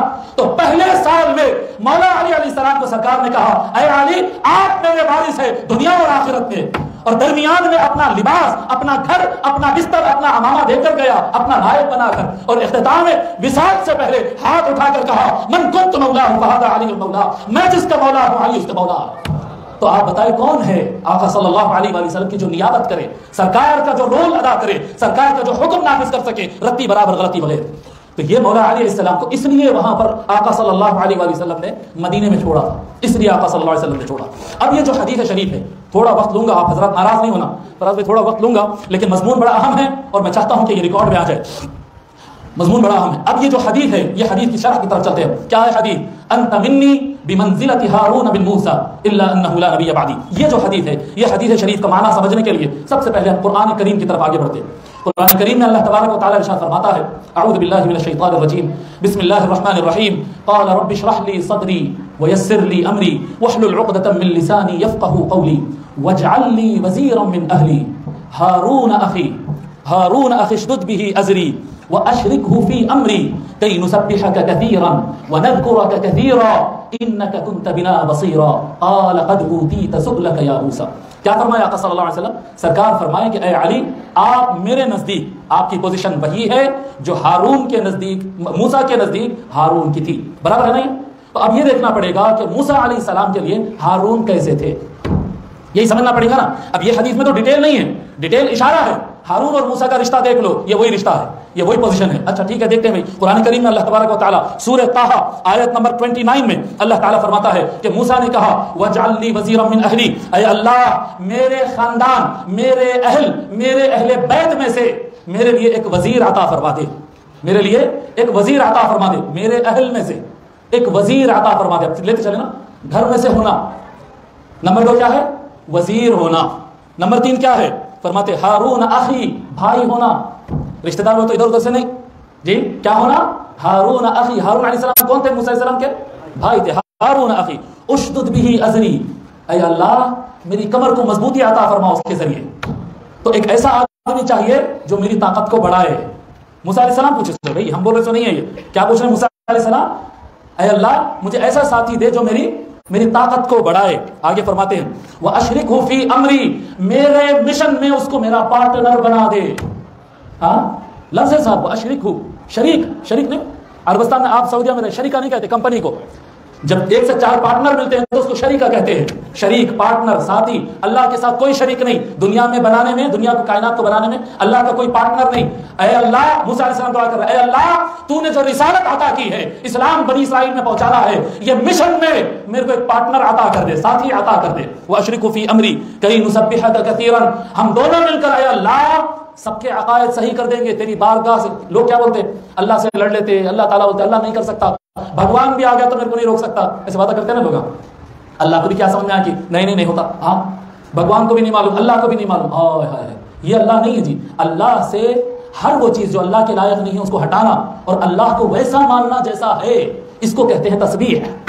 تسبیح کا معنی سمجھ رہے ہیں؟ تسبیح اللہ تنزیہ اللہ تعالی عما لا یلیق بہ، جو اللہ کے لائق نہیں ہے وہ چیز سے اللہ کو پاک بیان کرنا، اس کو تسبیح کہتے ہیں. اللہ حضرت موسیٰ علیہ السلام کہتے کئی نسبحک کثیرا، اے اللہ تیری توحید بیان کرنے کے لیے میرے ساتھ ہارون کو عطا فرما. آگے فرماتے وَنَذْكُرَكَ كَثِيرًا، اے اللہ تاکہ دنیا کے اندر ہم تجھے بہت زیادہ تیرا ذکر کرے. یعنی پہلے ذکر کیا عقیدہ صحیحہ، صحیح عقائد کو ہم اسٹیبلش کریں، صحیح عقیدے کا مسلمان ہو گیا. بغیر ذکر کرے کہ آگے بڑھتا کیا جی؟ فرماتے ہیں وَنَذْكُرَكَ كَثِيرًا، تاکہ زمانے میں ہم تیرے نام کا ذکر کر سکے، اس لیے ہارون کو عطا فرما. آگے فرماتے ہیں إِنَّكَ كُنْتَ بِنَا بَصِيرًا، اے اللہ مجھے اور ہارون کو تو جانتا ہے جی. ابھی ہارون کا سلیکشن نہیں ہوا، ابھی تو دعا چل رہی ہے. دعا کے اندر کانفیڈنس سے موسیٰ علیہ السلام کہہ رہے اے اللہ میں جو دعا کر رہا ہوں تو جانتا ہے وہ غلط نہیں ہے، میں جس کو مانگ رہا ہوں وہ اسی لائق ہے. إِنَّكَ كُنْتَ بِنَا بَصِيرًا، بے شک تو ہمیں دیکھ رہا ہے، تو ہمیں جانتا ہے. یہ إِنَّكَ كُنْتَ بِنَا بَصِيرًا. اللہ تعالیٰ فرماتا ہے قَالَ قَدْ أُوتِيتَ سُؤْلَكَ يَا مُوسَىٰ، اللہ نے فرمایا اے موسیٰ جو تو نے مانگا ہے وہ سارا منظور کر دیا ہے، سارا منظور کر دیا ہے. اب اس کے اندر کیا ہے؟ اس کے اندر موسیٰ علیہ السلام نے وزیر مانگا ہے. اس کا مطلب یہ ہے کہ مولا علی علیہ السلام حضور صلی اللہ علیہ وآلہ وسلم کے وزیر ہے. برابر ہے نا؟ وَاجْعَلْ لِي وَزِيرًا، وزیر مانگے نا، ایک لفظ کو لے کر چل رہے ہیں. وزیر کس کو کہتے ہیں؟ تفاسیر، بہت سارے تفاسیر پڑھا ہوں، ایک کا بیان کرتا ہوں. المعاون وهو من الوزر جی بمعنى ان يحمل الاوزار معه، جو بار پڑے، جو وزیر کس کو کہتے ہیں؟ جو کام آپ کے اوپر لوڈ آ گیا، بار زیادہ ہو گیا، برڈن بڑھ گیا ہے، تو جو آپ کا برڈن اٹھائے وہ آپ کا وزیر ہے. جو آپ کا برڈن اٹھائے وہ آپ کا وزیر ہے. مولا علی علیہ السلام رسول اللہ کا برڈن اٹھا رہے ہیں، برڈن اٹھا رہے ہیں. آگے بڑھے. اور وزیر کیا ہے؟ الوزر بفتح الواو الملجأ وهو بمعنى ان يلجأ اليه في الملمات. وزیر اس کو کہتے ہیں کہ جب بھی کوئی سچویشن بڑی کریٹیکل ہو جائے اور راستہ نہ نکلے تو اس کو ہینڈ اوور کیا جائے کہ یہی بھروسے کے لائق ہے، یہی کر کے بتائے گا. اس کو وزیر کہتے ہیں. اور کس کو وزیر کہتے ہیں؟ من المؤازراتی، جی جو مشکل وقت شدت کے ٹائم پر آپ کے لیے سینہ سپر ہو کر کھڑے ہو جائے، آپ کی جان بچانے، آپ کے مشن کو پورا کرنے، اس کو وزیر کہتے ہیں. فرماتے ہیں الوزیر الصادق المخلص، یہ میں تفسیر کے الفاظ پڑھ رہا ہوں، میرے الفاظ نہیں ہے. الوزیر الصادق المخلص، سچا اخلاص والا وزیر وہ ہوتا ہے جس کے اندر یہ تینوں معنی موجود ہے. مولا علی علیہ السلام جی آقا صلی اللہ علیہ وآلہ وسلم کے ہجرت کے وقت جتنا بوجھ آقا صلی اللہ علیہ وآلہ وسلم کے کندھوں پر تھا، امانتیں واپس کرنا تھا، جی بستر پر آقا صلی اللہ علیہ وسلم کے بستر پر رہنا تھا، کس نے سرکار کا بوجھ اٹھایا؟ مولا علی علیہ السلام نے اٹھایا. جی اس کے بعد کریٹیکل سچویشن بتاؤں میں آپ کو، ایک کریٹیکل سچویشن بتاتا ہوں آپ کو. سمجھو یہ اپنا احاطہ ہے، اپنی جگہ ہے، کوئی اپنی جگہ ہے، دوسری کمیونٹی کے لوگ اپنی مورتی لا کے وہاں لگا دیے اور زمانے تک وہ چلتی رہی، مگر جگہ اپنی ہے. آرڈر آ گیا کہ بھائی جگہ آپ کی ہے، فیصلہ ہو گیا، ہٹاؤ نا. میں پوچھ رہا ہوں آپ لوگ اس کون کہتے ہٹانے کے لیے؟ ہٹاتے؟ کسی مشکل بات ہے؟ جب مدینہ شریف آئے نا، مدینہ منورہ، حضور اکرم صلی اللہ علیہ وسلم سارے لوگ مسلمان ہو گئے، نئے مسلمان ہوئے، سب لوگ مسلمان ہو گئے. اس سے پہلے کیا کرتے تھے؟ مورتیوں کی پوجا کرتے تھے اور قبروں کی پوجا کرتے تھے. قبروں کو اونچے بناتے اور اس کی پوجا کرتے. حضور صلی اللہ علیہ وسلم سارے صحابہ کو جمع کیے جی اور کہنے لگے کہ کون ہے جو جائے گا ہر پوجے جانے والی قبر کو توڑ دے اور ہر وہ مورتی جو تھی اس کو مٹا دے اور توڑ دے کے آ جائے. کون کرتا یہ کام؟ کون کرتے یہ کام؟ کون کرتے؟ کوئی. مولا علی کی یا رسول اللہ حکم. حضور فرما بیٹھو، نیا علاقہ، نئی بستی، ابھی تو آئے ہیں مدینہ میں، یہ لوگ جو کلمہ پڑھ کے بیٹھے ان میں بھی بڑی تعداد کے بڑے تعلقات ہیں. بھائی قبر کو اگر اونچی کر کے پوجا کر رہا تھا تو اس کی دادا کی تھی، پردادا کی تھی، آپ جا کے توڑ دیتا ہوں، آپ باہر سے آئے، بیٹھو علی. کون ہے جو جا کر توڑ کر آئے؟ کوئی نہیں اٹھتا. تیسری مرتبہ فرماتے کون ہے جو توڑ کر؟ مولا علی علیہ السلام اٹھ کر کھڑے تھے. دیکھو کیسی کریٹیکل سچویشن ہے، کلمہ پڑھے ہوئے ہیں لیکن توڑنے کوئی تیار نہیں ہو رہا، سمجھ میں نہیں آ رہا، لوگ کو سمجھ میں نہیں آ رہا ہے. اور جہاں پر مسئلہ کریٹیکل ہو جائے اور سچویشن حل نہ ہو، وہاں پر کون سا نام آتا ہے؟ مولا علی کا نام. حضور صلی اللہ علیہ وسلم فرمایا جاؤ علی یہ کام کر کے آؤ. اور جاتے ابھی محفل ختم نہیں ہوتی، مولا علی پلٹ کر آتے اور کہتے یا رسول اللہ مدینے میں اب کوئی مورتی باقی نہیں ہے، کوئی پوجے جانے والی قبر باقی نہیں، سب ختم کر کے آ گیا.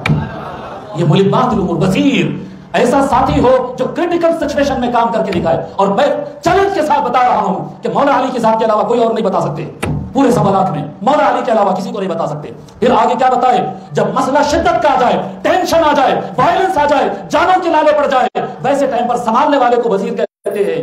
اور بدر ہو یا احد ہو، حنین ہو جی یا خیبر ہو یا خندق ہو، ہر میدان میں دیکھے جی، ہر میدان میں دیکھے جب جان کے لالے پڑے تو جو سینہ سامنے کھڑا تھا، جو تلوار لہرا رہی تھی، وہ مولا علی کی ہی تلوار تھی.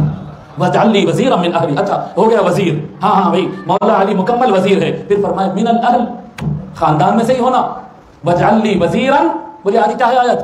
من اہلی، میرے گھر میں سے ہے. حضور صلی اللہ حدیث شریف میں آتا، عامر بن سعید روایت کرتے ہیں رسول اکرم صلی اللہ علیہ وآلہ وسلم سید جب آیت نازل ہوئی اہل البیت سے متعلق جی تعالوا ندعو ابناءنا وابناءکم، اپنے بیٹوں کو بلائیں گے، عورتوں کو بلائیں گے، جانوں کو بلائیں گے. جب یہ آیت نازل ہوئی حضور صلی اللہ علیہ وآلہ وسلم سیدہ فاطمہ، حسن و حسین اور مولا علی کو بلائے اور فرمائے اللہم ہؤلاء اہلی، اے اللہ دیکھ لے یہ میرے گھر والے ہیں.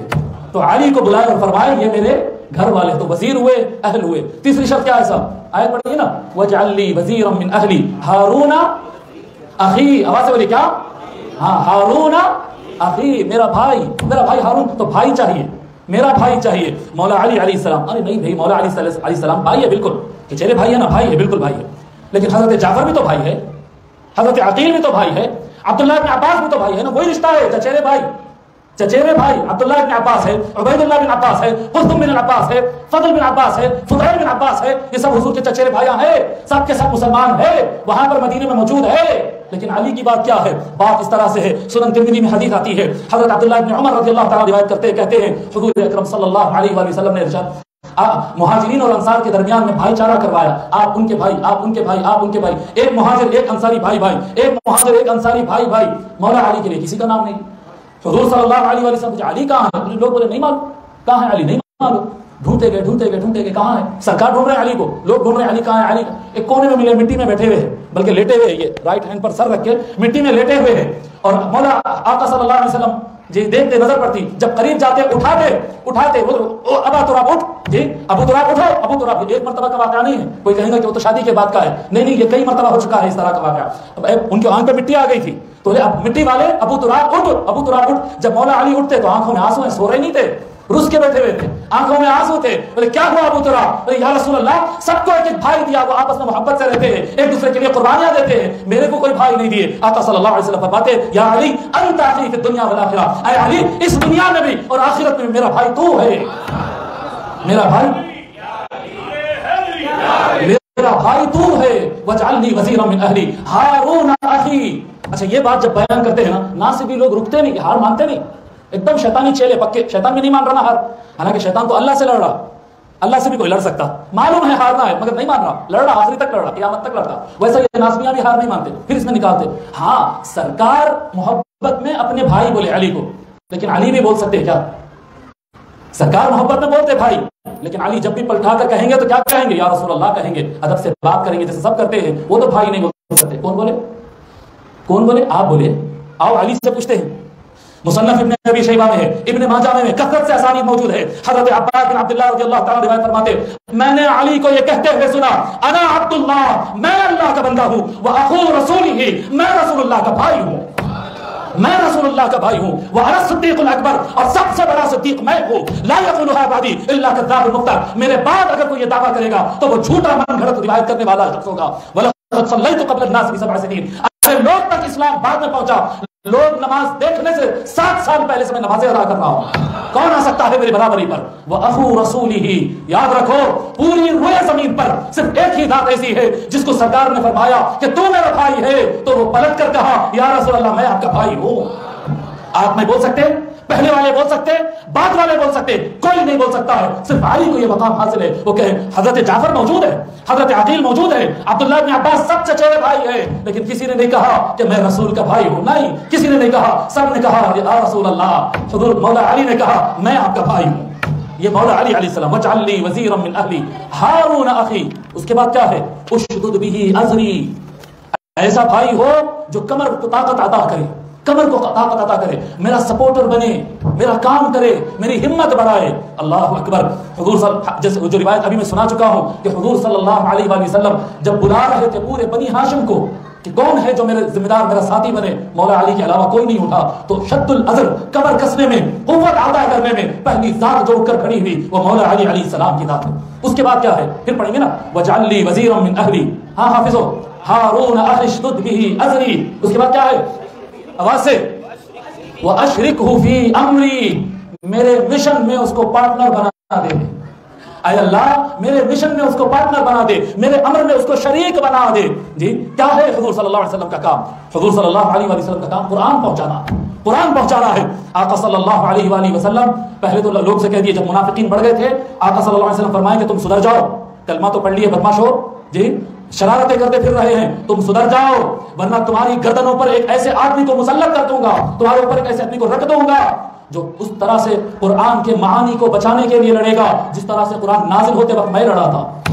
جیسا قرآن کے لیے میں جہاد کرا تھا, قرآن کے معانی کے لیے وہ جہاد کرے گا. صحابہ کہتے ہیں یا رسول اللہ میں, یا رسول اللہ میں, بڑے بڑے صحابہ, بہت سارے صحابہ, یا رسول اللہ میں ہوں گا, میں ہوں گا. حضور صلی اللہ علیہ وسلم فرمایا نہیں آپ لوگ نہیں ہوں گے, وہ ہے دیکھو جاؤ, میرا چپل کی ڈالی ٹوٹ گئی, وہ جوڑتے بیٹھا ہے. صحابہ پلٹ کر جا کر دیکھتے تو علی چپل کی ڈالی جوڑتے بیٹھے ہوئے. علی آپ کو معلوم ہے سرکار نے یہ بشارت دی ہے, مولا علی جواب نہیں دیتے. صحابہ خود کہتے ہیں جب ہم یہ روایت سنائیں تو مولا علی کے چہرے پہ ایسی مسکراہٹ دیکھے, وہ مسکرانے سے پتہ چل رہا تھا کہ علی کو پہلے سے معلوم تھا. مولا علی علیہ السلام نے مسکرا کے خاموش بیٹھے, معلوم تھا پہلے سے کہ قرآن کی حفاظت, قرآن کے معانی کی تبلیغ, قرآن پہنچانے کا کام سرکار کے بعد مولا علی ہی کرنے والے ہیں. اور آگے دیکھیں مولا علی ایک مرتبہ حج کے موقع پر, حجۃ الوداع سے پہلے کا حج سیدنا ابوبکر صدیق رضی اللہ تعالیٰ کی عمارت میں ہوا. سورہ براءۃ نازل ہوئی, قرآن کی آیات جس میں سارے منافقین کی پول کھول کی گئی اور کفار اور مشرکین سے تعلق اور معاہدے اور ٹریٹی اور ایگریمنٹس کو منسوخ کرنے کا اعلان کیا گیا, نل اینڈ وائٹ کرنے کا اعلان کیا گیا. وہ آیتیں نازل ہوئی, سیدنا ابوبکر صدیق رضی اللہ تعالیٰ کے حوالے کیے اور فرمایا جاؤ حج کے موقع پر یہ آیا منافقین کے راز فاش کرنا اور کفار کو ایگریمنٹ ختم ہونے کا اعلان سنا کر آ جاؤ. سیدنا ابوبکر رضی اللہ تعالیٰ قافلہ حج کو لے کر آگے بڑھتے ہیں. کچھ دیر میں مولا علی پہنچ جاتے ہیں وہاں پر, کچھ دیر میں مولا علی پہنچ جاتے ہیں اور کہتے ہیں کہ رسول اللہ نے حکم دیا ہے کہ وہ آیات کو آپ کے پاس سے لے لو اور پورا حج آپ سنبھالنا, لیکن یہ قرآن پہنچانے کا کام مجھے سونپا ہے. سیدنا ابوبکر رضی اللہ تعالیٰ حوالے کر دیتے, حج ہو جاتا. جہاں جہاں جو کچھ بیان ہونا ہوتا ہے حضرت سیدنا ابوبکر رضی اللہ عنہ بیان کرتے, لیکن قرآن جو بیان کرنا ہے صرف مولا علی بیان کرتے. ہر جگہ کام ہو جاتا, حج ہو گیا, پلٹ کے مدینہ آتے, سیدنا ابوبکر رضی اللہ تعالیٰ حاضر ہوتے, یا رسول اللہ کیا غلام سے کوئی غلطی ہو گئی ہے؟ جی کوئی مجھ سے غلطی ہو گئی کہ مجھ سے وہ آیات لے لیے گئے؟ حضور صلی اللہ علیہ وسلم فرماتے نہیں ابو بکر, ایسا کچھ بھی نہیں ہے, بس بات اتنی ہے کہ جی میں نے یہ ارادہ کیا کہ لا يذهب بها الا رجل هو مني وانا منه, میں نے یہ ارادہ کیا کہ قرآن کی آیات وہی شخص بیان کرے گا جو مجھ سے ہے اور میں اس سے ہوں. وہ علی تھا تو وہ ذمہ داری میں نے علی کے لیے رکھا. یہ حدیث ہے بابا, یہ المستدرک علی الصحیح ہے, صحیح سند کی حدیث سنا رہا ہوں. سمجھ میں آ رہی بات؟ اور کیا ہوتا تھا تبلیغ قرآن کے علاوہ سرکار کی اور کیا ذمہ داری تھی؟ مسلمانوں کو ایک پولیٹیکلی اسٹیبل کنٹری عطا کرنا, یہ سرکار کی ذمہ داری تھی, اور سرکار نے دیا. پولیٹیکل سسٹم بنا کر دیا, شورا کا سسٹم, پارلیمنٹ کا سسٹم بنا کر آقا صلی اللہ علیہ وسلم نے عطا کیا. جب آقا صلی اللہ علیہ وسلم عطا کیے اس کے بعد کیا ہوا؟ پھر سیدنا ابوبکر صدیق رضی اللہ تعالیٰ حکومت پر ہے, خلافت ان کی آئی.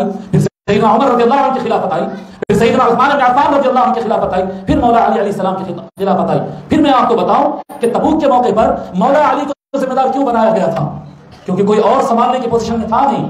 پھر یہ تینوں خلافتوں میں کسی بھی لیول کی بغاوت کیوں نہیں ہو سکی؟ یہ بات مورخین کے پاس متفق ہے کہ اگر علی نہیں چاہتے تو کسی کی خلافت ٹھہر نہیں سکتی. ہر خلافت کو مولا علی علیہ السلام نے مکمل سپورٹ دیا ہے, تبھی تو خلافت راشدہ چل سکی ہے. خلافہ علی منہاج النبوہ, سرکار نے فرمایا ہے, سرکار صلی اللہ علیہ وسلم میرے بعد نبوی راستے پر, میرے دیے ہوئے راستے پر خلافت 30 ایئرز رہے گی. وہ 30 کے 30 سال خلافت نبوی راستے پر رہی تو صرف مولا علی علیہ السلام کی وجہ سے رہی. جدھر مولا علی علیہ السلام شہید ہوئے اسلام کا شیرازہ بکھر گیا. مولا علی علیہ السلام کی شہادت کے بعد 1 سال بھی یہ نظام نہیں چل سکا. تو سارے خلفائے راشدین کو جو سپورٹ عطا کیے تھے, جو ان کا پولیٹیکل سسٹم کو مضبوط کیے تھے, وہ کوئی اور نہیں ہے, وہ صرف مولا علی علیہ السلام کی داد مبارکہ. لوگ غلط سمجھتے ہیں کہ نہیں انہوں ہار گئے, انہوں پیچھے ہو گئے. نہیں, کبھی انشاءاللہ تعالیٰ کبھی خلافت اور شورا کے عنوان سے اگر لیکچر ہوگا تو بتاؤں گا کہ مولا علی علیہ السلام تینوں خلفاء کو کتنا سنبھالے اور کتنا سپورٹ دیے. میں انشاءاللہ تعالیٰ کبھی اور موقع پر بتاؤں گا. پھر اور کیا ہوتا ہے؟ حضور صلی اللہ علیہ وسلم کے ایک تو دین پہنچانا, ایک پولیٹیکلی اسٹیبلشمنٹ دینا ہے, جی پولیٹیکلی اسٹیبل گورنمنٹ دینا ہے, یہ کام تھا. اور حضور صلی اللہ علیہ وسلم کے پرسنل معاملات, لینا دینا, قربانی دینا, قرضے ادا کرنا, جی ان کی طرف سے کام کرنا, ان کی فیملی کو سنبھالنا, فیملی کو ہیڈ کرنا, سردار کا کام بنو ہاشم کو لے کر چلنا, سرکار کے پرسنل کام. حضور صلی اللہ علیہ وسلم, حضرت حبشی بن جنادہ رضی اللہ عنہ فرماتے کہ رسول اکرم صلی اللہ علیہ وسلم نے فرمایا علی منی وانا منہ, میں علی مجھ سے ہے, میں علی سے ہوں. ولا یؤتی عنی الا انا او علی, اور میری طرف سے اگر کوئی رسپانسبلٹی ادا کر سکتا ہے تو یا میں کر سکتا ہوں یا پھر علی کر سکتا ہے, اور کوئی نہیں. حضور صلی اللہ علیہ وسلم کے وصال کے بعد سرکار کے جو فیملی میٹرز ہوتے تھے, سرکار کے جو پرسنل کام ہوتے تھے, سارے کے سارے کام مولا علی ادا کرتے تھے. مولا علی ادا کرتے تھے. الشریک فی الامر واشرکہ فی امری, میرے جو کام ہے, میرے جو کام ہے, اے اللہ ایسا ساتھی عطا کر وہ میرے کام میں پارٹنر بن جائے. ہر لحاظ سے مولا علی پارٹنر بنے ہوئے, ہر لحاظ سے. ٹھیک ہے, اس کے بعد کیا ہے؟ واشرکہ فی امری, کیا ہے اس کے بعد؟ کی نسبحک کثیرا, جی کئی نسبحک کثیرا. میں آپ کو بتا رہا ہوں حضور اکرم صلی اللہ علیہ وآلہ وسلم کے بعد اگر اللہ کی تسبیح کے سب سے اونچے, سب سے زیادہ وزندار, سب سے زیادہ علم والے کلمات اگر آپ کو پڑھنا ہے تو نہج البلاغہ اٹھا کر پڑھ دو. مولا علی علیہ السلام کے خطبات جو اس میں اللہ کی تسبیح مولا علی بیان کیے, خدا کی عزت کی قسم روئے زمین پر ویسی تسبیح کوئی بیان ہی نہیں کر سکتا. کیا تسبیحات ہے, کیا کمالات ہے. یعنی ایک ایک جملہ ایسا ہے کہ اس کے اندر سے عقائد کے سرچشمے, علم الالہ, علم الالہیات, علم الکلام کے سرچشمے پھوٹتے. علم العقائد, جی عقیدہ سماج اللہ سے متعلق بندوں کے جو عقائد ہوتے ہیں, جی یا آپ عقیدے کی کتابوں میں پڑھ لیجئے, لیکن اصل میں اگر آپ دیکھ رہے ہیں تو کلام رسول اللہ یا کلام المولا علی, یہاں پر آپ کو تسبیح ملے. کئی نسبحک کثیرا ونذکرک کثیرا, اور اے اللہ ہم دونوں مل کر تیرا بہت ذکر کریں گے. ایسا موسیٰ علیہ السلام بولے, ایسا موسیٰ علیہ السلام ایسا پارٹنر دے دے اللہ, ہم دونوں مل کے تیرے بہت یاد کریں گے, جی بہت یاد کریں گے. آپ کو میں بتاؤں حدیث شریف میں آتا ہے, ایک تو ہوتا ذکر کرنا زبان سے, ایک ہوتا ذکر دل میں کرنا, ایک ہوتا ذکر کرتے کرتے سراپا ذکر بن جانا. پھر اس کے آگے کا لیول کیا ہوتا ہے معلوم؟ ایسا ذکر کرنا کہ اگر کوئی نئی ذکر کرنے والا دیکھا تو اس کو اللہ یاد آ جائے. ہے نا یہ حدیث شریف, خیارکم الذین اذا رؤوا ذکر اللہ, تم میں بہترین لوگ وہ ہیں جن کو دیکھو تو اللہ یاد آ جائے. اور احادیث شریفہ میں اور میں بھی آتا ہے کہ لوگ کے دل غفلت میں رہتے ہیں, بعض چہرے ایسے ہوتے ہیں کہ ان کو دیکھنے سے دل میں ذکر چالو ہو جاتا ہے. اہل اللہ نے لکھا ہے کہ مولا علی کے چہرے کو دیکھ کر, جو بعد میں اسلام قبول کرنے والے صحابہ تھے اور تابعین تھے, وہ مولا علی کو چہرے کو دیکھ کر ان کے دلوں میں ذکر جاری ہوتا تھا. وَنَذْكُرَكَ كَثِيرًا إِنَّكَ كُنْتَ بِنَا بَصِيرًا. اللہ تعالیٰ نے فرمایا اے موسیٰ ہم نے آپ کی دعا قبول کر لی ہے. جی کیا فرمایا آقا صلی اللہ علیہ وسلم؟ موسیٰ کے لیے جیسے ہارون، موسیٰ کے لیے جیسے ہارون، بالکل اے علی میرے لیے آپ ویسے ہیں. اب یہ ساری چیزیں آپ مولا علی علیہ السلام کے اندر دیں. اور آگے چلے سورۃ القصص، اختتام کی طرف آگے بڑھ رہا ہوں، بالکل آخری پیج ہے میرا آج کا. اور حقیقت بتا رہا ہوں، میں بہت چھوڑ کے شارٹ کر کے چل رہا ہوں. یہ شرح میں اس حساب سے کر رہا ہوں کہ عام خاص سب لوگ سمجھ سکے. اگر کبھی خواص کی محفل ہونا تو پھر شرح اس کی الگ ہوگی انشاءاللہ. یہ ابھی عوام کے حساب سے میں کر رہا ہوں. جی آگے آقا صلی اللہ تبارک و تعالیٰ فرماتا ہے سورۃ القصص، اللہ تعالیٰ فرماتا ہے قال رب انی قتلت منهم نفسا فاخاف ان يقتلون واخي هارون هو افصح مني لسانا فارسله معي يرد ان يصدقني اني اخاف ان يكذبون قال سنشد عضدك باخيك ونجعل لكما سلطانا فلا يصلون اليكما باياتنا انتما ومن اتبعكم الغالبون. سورہ قصص آیت نمبر 33 سے 35 تک میں پڑھا. حضرت موسیٰ علیہ السلام تو معلوم نا فرعون کے گھر میں بڑے ہوئے، باہر نکلے ایک آدمی دوسرے پہ ظلم کر رہا تھا، معلوم نا قصہ. موسیٰ علیہ السلام کو آیا غصہ، اس کو روکے. ان رائل فیملی کا تھا جس پہ ظلم ہو رہا تھا، ان بنی اسرائیل کا تھا. وہ زمانے میں بھی تھا، وہ برہمن شودرا وہ لڑیاں تھے وہ پورے. جی بڑے ذات چھوٹی ذات. تو یہ جو رائل فیملی والا ہے وہ ظلم کر رہا غریب کے اوپر. موسیٰ علیہ السلام روکے، نہیں رکا، پھر ظلم کرا. اس کو روکنے کے لیے غصے سے گھونسا مارے تو کیا ہوا؟ مر گیا. قتل کرنا نہیں چاہے، گھونسا مارنا چاہے، مر گیا. طاقتور تھے بہت، گھونسا مارے، اندازہ نہیں ہوا، مرتبہ تھا شاید، مر گیا. ہو گیا اس کا کام، چلو ٹھیک مر گیا. مگر دشمن کیا سمجھے؟ فرعون کی کیبنٹ میں کیا بات ہو رہی تھی؟ فرعون کی کیبنٹ میں بات یہ ہو رہی تھی کہ موسیٰ نے قتل کیا، رائل فیملی کے ممبر کو قتل کیا. بات چھوٹی نہیں ہے، آدمی کو نہیں مارے، رائل آدمی کو مارے، فرعون کے خاندان کے آدمی کو مارے. کیبنٹ کی بیٹھک ہو رہی ہے، بات چیت ہو رہی ہے کیا ایکشن لینا چاہیے. اور موسیٰ علیہ السلام شہر چھوڑ کے نکل گئے. کیا ہوتا کہ اللہ تعالیٰ فرما رہا ہے کہ اے موسیٰ جاؤ فرعون کو اسلام بتاؤ. ان کے لوگوں کی جان لے کے آیا میں. سمجھ رہے ہیں سچویشن کیسی ہے؟ ان کے آدمی کو مار کے اللہ تعالیٰ فرما رہا ہے جاؤ موسیٰ جاؤ اور ان کو اسلام پیش کرو. تو اللہ موسیٰ علیہ السلام دعا کرتے وہاں پر. اچھا یہ بھی بات ہے کہ حضرت موسیٰ علیہ السلام اتنا روانی سے نہیں بولتے تھے، حالانکہ بعض لوگ کچھ اور زیادہ بڑھ کر بولتے. میں نہیں سمجھتا ویسا کچھ ہے، کیونکہ اللہ کے نبی جو ہوتے ہیں وہ تمام عیوب سے پاک ہوتے ہیں. تو فرماتے حضرت موسیٰ علیہ السلام کہتے ہیں قال رب، دعا کر رہے ہیں رب انی قتلت منهم نفسا فاخاف ان يقتلون. اے اللہ ان میں سے میں ایک کی جان لے لیا، ان میں سے میں ایک کا قتل کر چکا ہوں. مجھے اس بات کا ڈر ہے کہ اگر میں جاؤں تو وہ میری بات سنے بغیر میرا قتل کر دیں گے. ان کو ڈر اپنی جان کا نہیں تھا. بعض لوگ یہ سمجھتے کہ اپنی جان کا ڈر ہے. ارے اللہ کے ولیوں کو جان کا ڈر نہیں رہتا، نبیوں کو رہتا. جی نہیں، مسئلہ یہ ہے کہ رسالت دی گئی ہے، وہ پیغام پہنچانے سے پہلے مجھے مار دیں گے، پیغام نہیں پہنچے گا. وَأَخِي هَارُونُ هُوَ أَفْصَحُ، پھر آگئے ہارون علیہ السلام. وَأَخِي هَارُونُ هُوَ أَفْصَحُ مِنِّي لِسَانًا فَأَرْسِلْهُ مَعِي وَأَخِي هَارُونُ هُوَ أَفْصَحُ مِنِّي لِسَانًا. اے اللہ ہارون تو بولنے میں مجھ سے زیادہ فصیح ہے، اس کی زبان تو مجھ سے زیادہ اچھی چلتی ہے. جی تو ایسے فوراً نہیں سمجھ لینا کہ ان سے زیادہ اچھی چلتی ہے. بیٹا باپ جب بولتا نا یہ میرا بیٹا تو میرے سے بھی آگے ہے تو مطلب نکل گیا آگے.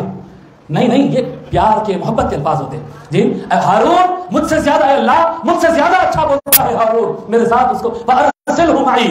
جی اگر میری جان لے لی جائے یا میں نہیں بول پاؤں تو میری جگہ بولنے والا یہ ہو، اور اگر مجھے قتل کر دیا جائے تو میری جگہ دین اسلام کو پہنچانے والا یہ ہو. اے اللہ فارسلہ معی يرد ان يصدقني. اے اللہ طاقت کے طور پر میرے ساتھ ہارون کو بھیجو تاکہ وہ میرا سپورٹ کرے، وہ میرا سپورٹ کرے. تاکہ اس میں آیات میں مضامین ہے، میں بھی بتاؤں گا آپ کو. انی اخاف ان یکذبون، مجھے اس بات کا ڈر ہے کہ وہ لوگ مجھے جھٹلا دیں گے. اللہ تعالیٰ کیا فرماتا ہے؟ اللہ تعالیٰ فرماتا ہے قال سنشد عضدك باخيك. اے موسیٰ بے فکر ہو جاؤ، آپ کے بازوؤں کو ہم طاقتور کر دیں گے ہارون کو ساتھ میں دے کر. ہم آپ کا پارٹنر بنا رہے ہیں ہارون کو. اب بے فکر جاؤ. اب کوئی آپ کو جھٹلائے آپ کی تصدیق کرنے کے لیے ہارون ساتھ میں ہوگا. کوئی آپ کو روکنے کی کوشش کرے آپ کی طرف سے بولنے کے لیے ہارون ہوگا. بے فکر ہو کر چلے جاؤ. جی وَنَجْعَلُ لَكُمَا سُلْطَانًا. اور یہ موسیٰ آپ کے ساتھ ہارون کو چھوڑنے کے بعد ہم دونوں آپ کی جوڑی کو ایسے طاقتور بنا دیں گے. وَنَجْعَلُ لَكُمَا سُلْطَانًا. آپ لوگ کے اندر ایک ایسا پدر آ جائے گا، ایسی قوت آ جائے گی کہ کوئی آپ کو فَلَا يَصِلُونَ إِلَيْكُمَا. وہ لوگ فرعون، اس کی آرمی، اس کی حکومت، اس کی پوری کنٹری مل کر وہ آپ لوگ کو نہیں ہرا سکیں گے. موسیٰ اور ہارون کی جوڑی ایسی بنا کہ زمانہ اٹھ جائے گا. فرعون ہے صاحب، لشکر ہے، شہنشاہ ہے، بادشاہ ہے. فرمان فلا يصلون الیکما انتما. اے موسیٰ اور ہارون تم دونوں، ومن اتبعکم الغالبون، تم دونوں اور تم دونوں کو فالو کرنے والے، تمہارے پیچھے چلنے والے، دیکھنا یہی لوگ کامیاب ہونے والے ہیں. ہاں کیا فرمایا حضور صلی اللہ علیہ وسلم؟ اے اللہ جی اے علی کیا آپ اس بات سے خوش نہیں کہ آپ میرے لیے ویسے ہی ہے جیسے ہارون ہے. اللہ اکبر. اب کیا ہے اس آیت کے اندر؟ اس کے آیت کے اندر ہے صفت القتال، اس کے اندر جنگ کی بات ہے. جب دشمن موسیٰ پر حملہ کرنے کا ارادہ کرے گا تو موسیٰ کو کوئی فکر نہیں، ساتھ میں ہارون ہے۔ جب جب بدر ہو، احد ہو، خندق ہو، خیبر ہو، کوئی موقع ہو، جب جب دشمنان اسلام محمد عربی کا قتل کرنے کا ارادہ کرے، چاہے وہ ہجرت کی راہ کی کیوں نہ ہو، کوئی اور نہیں، وہاں پر سامنے کھڑا علی حیدر کرار ہے، علی حیدر کرار ہے، صاحب ذوالفقار ہے۔ اے محمد عربی جاؤ تبلیغ کا کام کرو، آپ کی جان کے محافظ ہم نے ساتھ دے دیا۔ جی سنشد عضدک بأخی، جی آگے فرماتے اچھا ٹھیک ہے، یہ بھی بات بتاؤں میں آپ کو، حضور صلی اللہ علیہ وآلہ وسلم کو قتل کرنے کی کوشش ہمیشہ کفار کی ہے، ہمیشہ کافر لوگ کیے ہیں۔ منافق سرکار سے بغض رکھتے تھے لیکن کبھی قتل کا ارادہ نہیں کرے۔ ایک عجیب بات سنا تو میں آپ لوگ کو جو نہیں معلوم ہے، کبھی آپ سوچ سکتے کہ لا الہ الا اللہ محمد رسول اللہ پڑھنے والا حضور کو قتل کرنے کی کوشش کر سکتا ہے؟ ایک مرتبہ ہوا، یہ بھی ہوا ہے، صحیح احادیث ہے، صحیح احادیث ہے جو بیان نہیں کیے جاتے، میں بولتا ہوں یہ تبھی تو بدنام ہونا، بول دیتا ہے، خاموش نہیں بیٹھتا ہے، بول دیتا، بول رہا ہوں سنو۔ جنگ تبوک کا ہی ذکر چل رہا ہے نا، یہ سنگل ایسی سچویشن تھی جب مولا علی حضور کے ساتھ رہی تھے۔ یہ پوری، یہ آپ کو پورے بخاری، مسلم، ترمذی، ابو داؤد ہر کتاب میں مل جاتا ہے یہ مضمون، میں بولا نہیں جاتا۔ حضور اکرم صلی اللہ علیہ وسلم مولا علی کو جب مدینے میں روکے، کفار تو بہت، منافقین، کفار کہاں تھے، منافقین بہت کوشش کرے کہ علی کو بھی ساتھ میں بھجا دیں گے، بھجا دیں گے، بھجا دیں گے، نہیں گئے، سرکار رکھ دیے، بولے تو اب مدینے میں تختہ نہیں الٹ سکتا ہے تو کیا کرنا ہے، پورے منافقہ نکل کے جو ہے زیادہ سے زیادہ تعداد میں لشکر میں چلے گئے۔ جنگ تبوک کو جو 30,000 آدمی کا لشکر جا رہا تھا، بڑی تعداد میں منافقین اس میں شامل ہو گئے اور نکل کر گئے میدان جنگ میں گئے۔ جب واپس پلٹ کر آ رہے تھے، جنگ تو نہیں ہوئی نا، جب پلٹ کر آ رہے تھے ایک رات جی 8-10 لوگ مل کر پلان کر کے حضور اکرم صلی اللہ علیہ وآلہ وسلم کے اوپر کلمہ پڑھنے والے خود کے لشکر کے اندر کے لوگ حضور صلی اللہ علیہ وسلم پر حملہ کیے لیکن قتل نہیں کر سکے۔ کیوں؟ مولا علی علیہ السلام اپنے دو قریبی ساتھی، ایک عمار بن یاسر تھے، دوسرے کا نام میں بھول رہا ہوں، ان دونوں کو تاکید کر دیے تھے کہ حضور کے دائیں بائیں ہمیشہ رہنا، دن ہو یا رات۔ آئے ہائے ہائے آئے ہائے ہائے جی جب رات کے ٹائم پر اچانک آقا صلی اللہ علیہ وآلہ وسلم پر حملہ ہوا، اس وقت یہ مولا علی کے خاص آدمی وہاں پر موجود تھے، حملہ فیل ہوا، پتھراؤ ہوا، تیریں چلی، اس کے بعد نعرے لگنے لگے، مسلمان کیمپوں میں سے نکل کر آئے، آؤ عدو اللہ سامنے، آؤ عدو اللہ سامنے، وہ اپنے نقاب وقاب نکالے اور مسلمانوں کے لشکر میں مل گئے۔ ایک مرتبہ منافقین کو ہمت ہوئی حضور کے ذات پر حملہ کرنے کی، جب ان کو اندازہ ہوا کہ علی ساتھ نہیں ہے، آئے ہائے، سمجھ میں آ رہی نا بات جی؟ انی اخاف ان یقتلون، موسیٰ علیہ السلام نے کہا تھا کہ وہ لوگ میرا قتل کر سکتے ہیں، اے اللہ ایسا ساتھی عطا کر کہ میں رسالت پوری ادا کرنے تک وہ قتل نہ کر سکے۔ اللہ تعالیٰ نے مولا علی کو عطا فرمایا۔ پھر اس کے اندر اور کیا بات ہے، اس کے اندر نیابت ہے۔ اگر موسیٰ علیہ السلام شہید ہوتے، موسیٰ علیہ السلام کا اگر قتل ہو جاتا تو آگے دین کو کون پہنچاتے؟ موسیٰ علیہ السلام کی جگہ، بولیے کون پہنچاتے؟ برابر ہے نا بات جی؟ اگر جب آقا صلی اللہ علیہ وآلہ وسلم کا وصال ہوا، آپ کو شہید تو کوئی نہیں کر سکا، ممکن نہیں تھا جی، جب آقا صلی اللہ علیہ وآلہ وسلم کا وصال ہوا تو یاد رکھو وصال سے پہلے حضور صلی اللہ علیہ وآلہ وسلم نے فرما دیا کہ تم میں سب سے بہترین فیصلہ کرنے والا علی ہے، میں علم کا شہر ہوں، علی اس کا دروازہ ہے، جس کو علم چاہیے وہ علی سے حاصل کر لے، میں حکمت کا گھر ہوں، ویژن کا گھر ہوں، علی اس کا دروازہ ہے، جس کو حکمت چاہیے وہ علی سے حاصل کر لے، شجاعت علی کی ہے، قوت علی کی ہے، جو کچھ ہے علی علی علی، یہاں تک کہ میں جس کا مولا ہوں علی اس کا مولا ہے۔ تو آقا صلی اللہ علیہ وآلہ وسلم کے وصال کے بعد دین کی ذمہ داری کس کی ہے؟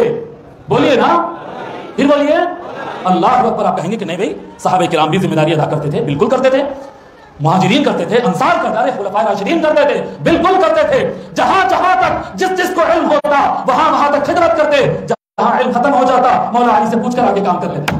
آئے ہائے ہائے ہائے، بالکل حقیقت بتا رہا ہوں میں، اس میں ایک رتی برابر کوئی غلط ثابت کر کے بتا دیں بات۔ خلفائے راشدین ہو، مہاجرین ہو، انصار ہو، عشرہ مبشرہ ہو، متقدمین ہو، متاخرین ہو، مردانہ ہو یا زنانہ ہو، ہر شخص مولا علی سے سوال کر، جہاں تک معلوم ہوتا وفادار ہے، نیک ہے، اللہ والے ہے، اولیاء اللہ سے برتر ہے، منزلت صحابیت پر ہے، اپنا اپنا کردار ادا کرتے، جہاں پر رکتے پہلے سرکار کی بارگاہ میں آتے تھے، اب سرکار نہیں تو مولا علی سے سوال کرتے۔ سمجھ میں آ رہی بات؟ اچھا اور کیا بات ہے؟ صفت الفصاحہ، کیا فرمائے موسیٰ علیہ السلام؟ وَأَخِي هَارُونُ هُوَ أَفْصَحُ مِنِّي لِسَانًا، ان کی زبان اور ایک دم کلیئر ہے، ایک دم صاف ہے۔ یہ بات میں آپ کو لکھ کر دیتا ہوں، زمانے سے آپ کسی عالم سے پوچھ لیجئے، پورے صحابہ کرام میں، ارے صحابہ کرام کی بات نہیں، آقا صلی اللہ علیہ وآلہ وسلم سے لے کر آج تک کی تاریخ، ارے نہیں یہ بھی نہیں، جب سے عربی زبان روئے زمین پر بولے جانے لگی اس زمانے سے لے کر آج تک مولا علی سے زیادہ بہتر بولنے والا کوئی پیدا ہوا کیا؟ سید البلغاء والفصحاء، یہ مولا صرف مولا علی کا لقب ہی ہے، سید البلغاء والفصحاء، کہ مولا علی سے بہتر بولنے والا کوئی پیدا ہی نہیں ہوا۔ جب مولا علی کا خطبہ ہوتا تھا تو لوگ ایسا تھم جاتے تھے جیسا سرکار کی بات سن کر تھم جاتے تھے. اب اس سے بڑھ کے کیا تعریف کروں. آگے دوسرے الفاظ آ رہے تھے. مولانا اس سے بڑا لفظ تو یہ ہے کہ سرکار کو سنتے وقت لوگ کیسے تھم جاتے تھے, پرندے سر پہ بیٹھ گئے تو نہیں ہلتے تھے. برابر ہے. جب مولا علی کا خطاب ہوتا تھا سید البلغاء والفصحاء, دیوان علی ابن ابی طالب پڑھے, سبع المعلقات کو پھاڑ کر پھینک دے سکتے ہیں جی. یہ طلب علم کے لیے تھا جو جانتے ہیں ان کے لیے. پھر اور کیا ہے آخری بات اس آیت کے اندر فرماتے ہیں فَأَرْسِلْهُ مَعِيَ رِدْ أَن يُصَدِّقُنِي, وہ میری تصدیق کرے, وہ میری تصدیق کرے. سب لوگ اگر انکار کرے تو کرے, ایک تو ہونا چاہیے جو مجھے دلاسا دے, ایک تو ہو جو میری بات پر یقین کرے. سارے امت کو یہ بات معلوم ہے, سب علماء یہ بیان کر چکے ہیں. اول من اسلم علی, سب سے پہلے اسلام قبول کرنے والے, سب سے پہلے سرکار کی بات ماننے والے مولا علی ابن ابی طالب علیہ السلام. اب آپ کیا چاہتے ہیں یہ بات مکمل ہو. اب آپ دیکھیں اس کے اندر کیا کیا آ گیا. اب ریویژن تیزی کے ساتھ ریویژن, اس کے بعد خاتمہ سنا دوں گا آپ کو جی. کیا ہے موسیٰ اور ہارون میں رشتہ, کیا ہے وزیر کا رشتہ ہے, رشتہ دار اہل کا رشتہ, اہل بیت ہونے کا رشتہ ہے, اخوت کا تعلق ہے, بھائی چارگی کا تعلق ہے, کمر کسنے والا ہے جی, کمر کو طاقت دینے والا ہے, مشن میں پارٹنر ہے جی, مسبح تسبیح پڑھنے والا ہے, ذکر کرنے والا ہے جی. آگے کیا فرماتے ہیں مشد العضد, بازوؤں کو مضبوط کرنے والا ہے, فصیح ہے, پہنچانے والا ہے, جنگوں میں ساتھ دینے والا ہے. یہ سارے کے سارے صفات موجود ہے. ایک صفت بچ گئی. کیا بچ گئی ایک صفت, کیا چیز بولیے جی, بولیے صحیح بول رہے, کون بول رہے ہیں؟ نبوت. موسیٰ علیہ السلام بھی اللہ کے نبی اور رسول ہے, اور ہارون علیہ السلام بھی رسول نبی ہے, رسول نبی ہے. تو نبوت ہے. اس لیے آقا صلی اللہ علیہ وسلم نے فرمایا اے علی آپ میرے لیے ایسے ہی ہے جیسا موسیٰ کے لیے ہارون ہے. صرف ایک چیز نہیں ہے, نبوت نہیں ہے جی. بعض لوگ بولیں گے نہیں ایک طرح سے سملیرٹی ہے باقی نہیں, نہیں نہیں, سارے سملیرٹیز ہے سوائے نبوت کے. بس ایک نکالنے کی اجازت ہے, باقی نہیں نکال سکتے. ایک نکلنا تھا وہ سرکار نکال دیے ہیں. سمجھ میں آ رہی بات یہ. تو آقا صلی اللہ علیہ وآلہ وسلم کی تصدیق کرنے کے لیے کافی ہے علی جی. توریث علم کے لیے جانشین ہے علی, توریث حکمت کے لیے جانشین ہے علی, توریث خلافت کے لیے اور حکم کے لیے ہے, خلافت نبوت کو چلانے کے لیے کافی ہے علی جی. شہر میں کافی ہے علی, سفر میں کافی ہے علی, جہاد میں کافی ہے علی, تبلیغ میں کافی ہے علی, ادائیگی میں کافی ہے علی, پارٹنر ہے علی, ساتھی ہے علی, بازو ہے علی, بھائی ہے علی. آقا صلی اللہ علیہ وآلہ وسلم دعا کرتے تھے, فرماتے حضرت ام عطیہ رضی اللہ عنہا کہ حضور صلی اللہ علیہ وآلہ وسلم مولا علی کو ایک مشن پر روانہ کیے. جب علی چلے گئے دونوں ہاتھ اٹھا کر دعا کرنے لگے اور کہتے اللہم لا تمتنی حتی ترینی علیا, اے اللہ جب تک میں علی کو نہ دیکھ لوں, واپس آنے کے بعد جب تک میں علی کو نہ دیکھ لوں مجھ پر موت نہ آئے, مجھ پر موت نہ آئے, مجھے موت نہ دینا علی کو دیکھنے سے پہلے. آپ لوگ بھی کہیں نا اے اللہ ہم کو موت سے پہلے علی دکھا دے. کہیے نا, آپ کہیے اپنی زبان سے مرنے سے پہلے علی کا دیدار کرا دے. بولیے زبان سے مرنے سے پہلے علی کا دیدار کرا دے, مرنے سے پہلے اے اللہ مرنے سے پہلے علی کا دیدار کرا دے, دیدار کرا دے. یہ بہت بڑا مقام ہے, یہ مقام ولایت ہے, یہ منزلت ہے, یہ منزلت ہے. مولا امام زین العابدین, بات مکمل ہو گئی. امام زین العابدین کے سامنے کوئی شخص آ کر عرض کرنے لگا کہ میں علی سے سن رہا تھا کہ رسول اللہ صلی اللہ علیہ وآلہ وسلم کے بعد افضل فلاں ہے. کوئی میرے پاس ہے سند کے ساتھ پورا رکھا ہوا ہے, مضمون وہ نہیں ہے اس لیے نہیں چھیڑ رہا ہوں, میں دعا کرنے کی موڈ میں ہوں, ختم کرنے کی موڈ میں ہوں جی. کیا فرماتے ہیں, میں نے علی کو منبر پر بیٹھ کر فرماتے ہوئے سنا جی, فرماتے ہوئے سنا کہ رسول اللہ کے بعد افضل فلاں ہے, پھر فلاں ہے, پھر فلاں ہے. امام زین العابدین کیا کیے معلوم, وہ جو بیٹھ کے بول رہا تھا اس کی مانڈی پہ ہاتھ مارے, خاموش بیٹھ, مانڈی پہ ہاتھ مارے, اور اس کے بعد فرمائے وہ علی نے کہا تھا, رسول اللہ نے کہا ہے کہ اے علی تو میرے لیے ایسا ہی ہے جیسا موسیٰ کے لیے ہارون تھا جی. آپ اپنی بات بتاتے رہے, امام زین العابدین اپنی بات بتا دیے, اپنی بات بتا دیے. اللہ تبارک و تعالیٰ سے دعا ہے کہ مولا رب کریم ہم سب کو مولا علی علیہ السلام کا فیض نصیب فرما. اے اللہ ہم کو مولا علی علیہ السلام کا علم عطا فرما, حکمت عطا فرما, ذکر و تسبیح عطا فرما, فیض اور نور عطا فرما. اے اللہ یہ خانقاہ کو آباد رکھ جی, بارگاہ سید نور الدین شاہ رحمۃ اللہ علیہ کو آباد کر دے, یہ خانقاہ کو آباد کر دے. یہاں پر مولا علی کا فیض جاری فرما, یہاں سیدہ فاطمہ حسنین کریمین کا فیض جاری فرما دے. اے اللہ یہاں پر غوث اعظم سیدنا شیخ عبد القادر الجیلانی کا فیض جاری فرما. یا اللہ تمام حاضرین کو قوت ایمانی عطا فرما, ذکر دائم عطا فرما, قلوب کو غفلت سے پاک فرما دے. اے اللہ جو مرد و خواتین یہاں پر جمع ہے ان کے گھروں میں رحمتیں اور برکتیں نازل فرما, ان کے فیملیز میں رحمتیں اور برکتیں عطا فرما, ان کے اولاد کا نصیبہ بہتر کر دے, ان کے رزق میں وسعت عطا فرما دے. مولا رب کریم ہم سب کو اپنی آخرت کا سوچنے والا بنا دے, سوچنے والا بنا دے. اور اے اللہ ہم کو ولیوں کے راستے پر چلنے والا بنا دے, ولیوں کے راستے پر چلنے والا بنا دے. جب تک زندہ رہیں حضور صلی اللہ علیہ وآلہ وسلم کی سنتوں پر عمل کرنے کی توفیق عطا فرما. جب موت آ جائے ہماری قبروں کے اندر آقا صلی اللہ علیہ وآلہ وسلم کے نورانی چہرے کا نور بکھیر دے. مولا رب کریم میدان محشر کے ہولناکیوں میں جب ہم کھڑے ہو آقا صلی اللہ علیہ وآلہ وسلم کی شفاعت نصیب فرما دے. اے اللہ ہم لائق تو نہیں ہے جنت میں جانے کے لیے، گنہگار ہے، سیاہکار ہے، بڑے خراب لوگ. اے اللہ مگر اپنے گناہوں سے زیادہ مولا تیرے فضل پہ بھروسہ ہے، تیرے کرم پہ، تیری رحمت پہ بھروسہ ہے. جب تو اپنے فضل سے، کرم سے اور رحمت سے جنت میں داخلہ عطا فرما دے، اے اللہ نبی اور آل نبی کے قدموں میں رہنے کا موقع عنایت فرما دے. وصلی اللہ تعالی وسلم علی خیر خلقہ سیدنا محمد وعلی آلہ وصحبہ اجمعین والحمد للہ رب العالمین. 2 اعلان سماعت